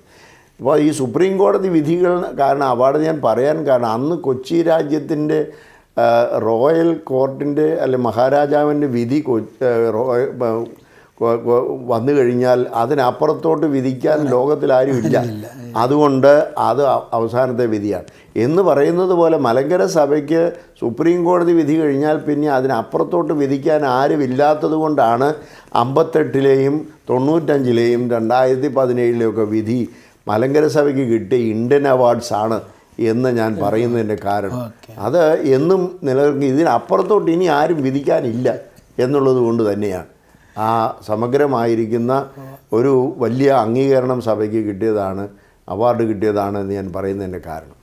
തിരുവേണ്ടി ഇത്രയും സമയത്തിന് ഒത്തിരി ദൈവസന്നിധിയിൽ നമുക്ക് സന്തോഷമുണ്ട്. ഒരു പക്ഷേ ഇനിയുള്ള ഇപ്പോൾ ഈ ചർച്ചകൾ അതൊക്കെ ഒന്നും വേറൊരു തലത്തിലാണെന്ന് നമുക്കറിയാം. എന്നാലും തിരുമേനിക്ക് ഫ്യൂച്ചറിനെ കുറിച്ച് എന്തെങ്കിലും മലങ്കര സഭയുടെ ആസന്ന ഭാവി വിഘടനവാദം ഞങ്ങൾ യോജിക്കുകയില്ല, ഞങ്ങൾക്ക് വേറെ സഭയായിട്ട് നിൽക്കണം എന്ന് പറഞ്ഞ് വളരെ ശക്തമായിട്ട് പറയുന്നു ഒരു ഭാഗത്ത്. എന്നാൽ പരിശുദ്ധ ബാവ തിരുമേനിയും മലങ്കര സഭയും ഇത് ഏകമായി മുന്നോട്ട് പോകണം, പത്രീസ് ബാവയോടുള്ള ബഹുമാനവും നിലനിർത്തണം എന്നുള്ള ചിന്തയിൽ നമ്മൾ നിൽക്കുന്നു. ഇതിൽ എന്തെങ്കിലും തിരുമേനിക്കൊരു സന്ദേശം പ്രേക്ഷകർക്ക്, വിശ്വാസികൾക്ക് നൽകി തിരുമേനിക്ക് കൺക്ലൂഡ് ചെയ്യാനായിട്ട് സാധിക്കും? മലങ്കര സഭ ഒന്നാണ്, അതൊന്നായി നിൽക്കണം. മലങ്കര സഭയിലെ ആളുകൾ, ജനങ്ങൾ എല്ലാവരും ഒന്നായി നിൽക്കുവാനുള്ള അടിസ്ഥാനപരമായ 5 കാര്യങ്ങളാണ് ഞാൻ പറഞ്ഞത്. ആ 5 കാര്യങ്ങൾ അനുസരിക്കുന്നുവെങ്കിൽ മലങ്കര സഭയ്ക്ക് ഒരു പ്രശ്നവുമില്ല, ഒരുമിച്ച് നിൽക്കാം. അതായത് നമ്മുടെ സ്വയം ശീർഷകത്വവും അതുപോലെ തന്നെ മാർത്തോമ്മ പൈതൃകവും അതുപോലെ സുറിയാനി സംസ്കൃതിയും അതുപോലെ ഭരണഘടന എന്ന് പറയുന്നതായ ചട്ടക്കൂടും അതുപോലെ സുപ്രീം കോടതി വിധിയുടെ അന്തസ്സത്തെയും ഉൾക്കൊണ്ട് കഴിഞ്ഞാൽ ഈ 5 കാര്യങ്ങൾ ഉൾക്കൊണ്ടാൽ മലങ്കര സഭയ്ക്ക് സ്വതന്ത്രമായി നിൽക്കാം. ഇത് എല്ലാവരുടെയും ക്ഷേമത്തിനുള്ളതാണ്, ആരെയും ഒഴിവാക്കാനുള്ളതല്ല. എല്ലാവർക്കും ക്രമീകൃതമായ രീതിയിൽ മലങ്കര സഭയിൽ ഒന്നായി നിൽക്കാനുള്ള ക്രമീകരണമാണ്. അത് അനുസരിച്ച് പോകുന്നുവെങ്കിൽ മലങ്കര സഭയിൽ ശാശ്വതമായ സമാധാനം ഉണ്ടാകും. മലങ്കര സഭ പിന്നീട് ഒരു വ്യവഹാരത്തിനും പോവുകയില്ല. അതുകൊണ്ട് മനുഷ്യനുള്ളിടത്തോളം കാലം വ്യവഹാരമുണ്ടാകുമെന്ന് പറയാതിരിക്കാൻ പറ്റില്ല. അത് പ്രത്യേകമായിട്ട് ഏതെങ്കിലും അനീതികളോ അക്രമങ്ങളോ എവിടെയെങ്കിലും ഉണ്ടായാൽ വ്യവഹാരമുണ്ടാകും. പക്ഷേ മലങ്കര സഭയുടെ സ്വത്വത്തെക്കുറിച്ചോ മലങ്കര സഭയുടെ പൊതുവായ കാര്യങ്ങളെക്കുറിച്ചോ ഒരു വ്യവഹാരം ഉണ്ടാവുകയില്ല. ഇത് എല്ലാവരും അംഗീകരിക്കുന്നുവെങ്കിൽ. അത് അംഗീകരിക്കാൻ തയ്യാറില്ലെങ്കിൽ വീണ്ടും ഭിന്നതകളുണ്ടാവും, സംശയമൊന്നുമില്ല. ഇത് അംഗീകരിച്ചുകൊണ്ട് എല്ലാവരും മലങ്കര സഭയിൽ ഒന്നായി നിൽക്കണം എന്നുള്ളത് തന്നെയാണ് നമ്മുടെ അടിസ്ഥാനപരമായിരിക്കുന്ന ആഗ്രഹം. അതിനെല്ലാവരെയും ക്രിസ്തുവിൻ്റെ നാമത്തിൽ ആഹ്വാനം ചെയ്തുകൊണ്ട് എൻ്റെ വാക്കുകളെ ചുരുക്കട്ടെ. ഞാൻ ഒന്നുകൂടെ ചോദിച്ചാൽ ആ ഒരു ബോധമുണ്ടാകാൻ വേണ്ടി മറുതളിച്ച് നിൽക്കുന്നവർക്ക് വേണ്ടി പ്രാർത്ഥിക്കാറുണ്ടോ? അതോ അവരോടൊരു ശത്രുത? അതെങ്ങനെയാണ് മക്കളോട് ശത്രുത ഉണ്ടാവുക? മക്കൾ തെറ്റ് ചെയ്തു എന്ന് വിചാരിച്ച് മക്കളോട് ശത്രുത ഉണ്ടാവും? ഒരിക്കലുമില്ല. മക്കളുടെ തിരിച്ചുവരവിനായി പ്രാർത്ഥിക്കുന്നതാണ് പിതാവിൻ്റെ ജോലി. അതുകൊണ്ട് എൻ്റെ ജോലി എന്ന് പറയുന്നത്, അല്ലെങ്കിൽ എൻ്റെ ചുമതല എന്ന് പറയുന്നത്, മലങ്കര സഭ ഒന്നാകണമെന്നുള്ള ആഗ്രഹത്തിൽ ഒരു പള്ളിയിൽ നിന്നും വിശ്വാസികൾ ഇറങ്ങിപ്പോകരുത്. വിശ്വാസികളെല്ലാം ഒരുമിച്ച് നിന്ന് ഈ പറയുന്ന 5 അടിസ്ഥാന തത്വങ്ങളിൽ അടിസ്ഥാനപ്പെടുത്തിക്കൊണ്ട് അതിൻ്റെ ബേസിൽ ഒരുമിച്ച് ചേർന്ന് നിൽക്കണമെന്നുള്ളതാണ് എൻ്റെ പ്രാർത്ഥന. അതെന്നും ഞാൻ ആഗ്രഹിക്കുന്നത് തന്നെയാണ്, യാതൊരു സംശയവുമില്ല. അപ്പന് മക്കൾ നശിച്ചു പോകണമെന്ന് ഒരിക്കലും ആഗ്രഹമില്ല, പ്രാർത്ഥനയുമില്ല. മക്കൾ നന്നായി ഒരുമിച്ച് പോകുന്നതാണ് ഏതൊരു കുടുംബത്തിലെയും അപ്പൻ്റെ സന്തോഷമെന്ന് പറയുന്നത് ആ പിതാവിൻ്റെ നമ്മുടെ കാതോലിക്കാ ബാബായുടെയും സന്തോഷം അതാണ്. ആ സന്തോഷം പൂർത്തീകരിക്കുവാൻ മലങ്കര സഭയിലെ എല്ലാ മക്കൾക്കും ഉത്തരവാദിത്വമുണ്ട്. അതിനിടയാവട്ടെ എന്ന് പ്രാർത്ഥിച്ചുകൊണ്ട് ഇത്രയും സമയം ഈ ഓർത്തഡോക്സ് സഭ മീഡിയ വിങ് ഈ കാര്യങ്ങൾ പറയുവാൻ ഇടയായതിൽ ദൈവത്തെ മഹത്വപ്പെടുത്തിക്കൊണ്ട് അഭിമന്യ തിരുമേനിക്കും യൂലിയോസ് തിരുമേനിക്കും മറ്റെല്ലാ പ്രവർത്തകർക്കും എല്ലാ നന്മകളും ആശംസകളും നേർന്നുകൊണ്ടും എൻ്റെ വാക്കുകളെ ചുരുക്കുന്നു. ദൈവം നിങ്ങളെ വാഴ്ത്തി അനുഗ്രഹിക്കട്ടെ. ഒത്തിരി സന്തോഷം തിരുമേനി. പരിശുദ്ധ സഭയുടെ മീഡിയ ഡിപ്പാർട്ട്മെൻറ്റാണ് MOSC മീഡിയ ഡിപ്പാർട്ട്മെൻറ്റ്. എന്നാൽ പ്രത്യേകിച്ച് ഇന്ന് അഭിമന്യ തിരുമനസ്സുകൊണ്ട് കുന്നംകുളം അരമനയിൽ ഇരുന്നുകൊണ്ടാണ് ഈ അഭിമുഖം നമുക്ക് നൽകിയത്. തിരുമേനി മലബാറിനുള്ള യാത്ര, മലബാർ ഭദ്രാസനത്തിൻ്റെ അധിക ചുമതലയുണ്ട്. ദീർഘമായി യാത്ര ചെയ്യുകയും എല്ലാ സമയവും മുഴുവൻ സമയവും ഈ സഭയുടെ കാര്യങ്ങൾക്ക് വേണ്ടി ഓടി നടന്ന് പ്രായത്തെ ഒന്നും വകവയ്ക്കാതെ കഴിഞ്ഞ 30 വർഷമായിട്ട് മെത്രാപ്പൊലീത്ത, അതിലും ഒരു 10-15 വർഷം മുതലെങ്കിലും സെമിനാരിയിലെ അധ്യാപകൻ, ഞങ്ങളെയൊക്കെ പഠിപ്പിച്ച അധ്യാപക ശ്രേഷ്ഠൻ, 35 വർഷമായിട്ട് സെമിനാരി അധ്യാപകൻ, അല്ല 30 വർഷമായിട്ട് 1984 മുതൽ ഇന്ന് വരെയും 84 എന്ന് പറയുമ്പോൾ 84 16 36 വർഷമായിട്ട് പഴയ സെമിനാറിലെ അധ്യാപകൻ, അവിടുത്തെ നിറസാന്നിധ്യം, അത് ഏറെ തിരുമേനി അവസാനം പറഞ്ഞ വാക്കുകൾ വളരെ എന്നെ ഞങ്ങളെയൊക്കെ സ്വാധീനിക്കുന്നതാണ്. കാരണം ഒരു കുമ്പസാരം പോലെ പറഞ്ഞാൽ ചിലപ്പോഴൊക്കെ ഞങ്ങളെപ്പോലെയുള്ളവർക്കൊക്കെ അപക്വ മനസ്സുകൾക്ക് ചിലപ്പോഴെങ്കിലും ഈ മറുതലിക്കുന്നവരോടൊരു പ്രതികാരമൊക്കെ ചിലപ്പോൾ തോന്നുകയൊക്കെ ചെയ്യാറുണ്ട്. പക്ഷേ എനിക്കൊരിക്കലും അത് തോന്നാതെ അവർക്ക് വേണ്ടി പ്രാർത്ഥിക്കുന്നു, എല്ലാവരെയും ഓർത്ത് പ്രാർത്ഥിക്കുന്നു. ഞങ്ങളും ചില സമയത്ത് ഈ പഠിച്ചുകൊണ്ടിരുന്ന കാലത്ത് കളിയാക്കുകയും ഇപ്പോഴും ഭീകരമഹനീയ അത്ഭുതകരദേവ എന്ന് പ്രാർത്ഥിക്കുമ്പോൾ ഇന്നലെ ചൊല്ലിയപ്പോഴും ഭീകരമഹനീയ മത്തായിറം പാച്ച എന്ന് ഞങ്ങൾ ആ കാലത്ത് 30-35 വർഷം മുൻപ് മനസ്സിലെങ്കിലും പാടാറുള്ളത് ഓർത്തു ഞാൻ. അപ്പോൾ ഒരു വാക്ക് പരിശുദ്ധ ബാവാതിരുമേനിക്ക് വേണ്ടി, കാരണം ഇത് ബാവാതിരുമേനിയുടെ ആസ്ഥാനം കൂടെയാണ്. കുന്നംകുളത്ത് വെച്ച് ഇങ്ങനെ ഒരു ഇൻ്റർവ്യൂ കിട്ടിയതിൽ പ്രത്യേകം നന്ദിയും സ്നേഹവും നമുക്ക് അറിയിക്കാം. ക്യാമറാമാനായിട്ട് പ്രവർത്തിക്കുന്ന ജോജിൻ നമ്മുടെ കൂടെയുണ്ട്. അതുപോലെ ഇതിനൊക്കെ ചുക്കാൻ പിടിക്കുന്ന മറ്റൊരാളാണ് നമ്മുടെ അഡ്വക്കേറ്റ് ഗിൽബർട്ട് ചീരൻ. അദ്ദേഹവും രാവിലെ സംസാരിച്ച ചില ചോദ്യങ്ങളെക്കുറിച്ചുമൊക്കെ അദ്ദേഹത്തിനോട് വരാൻ ഒക്കുന്നില്ല, കാരണം അദ്ദേഹത്തിന് കുഞ്ഞുണ്ടായി. അപ്പം അതിൻ്റേതായ കാര്യങ്ങളിലാണ്. തിരുവേണ്ട പ്രാർത്ഥന ഈ എല്ലാ കാര്യങ്ങളിലും എപ്പോഴും ഉണ്ടാകണമേ എന്ന് ഓർമ്മിച്ചുകൊണ്ട് നമുക്ക് നിർത്താം. ദൈവം അനുഗ്രഹിക്കട്ടെ.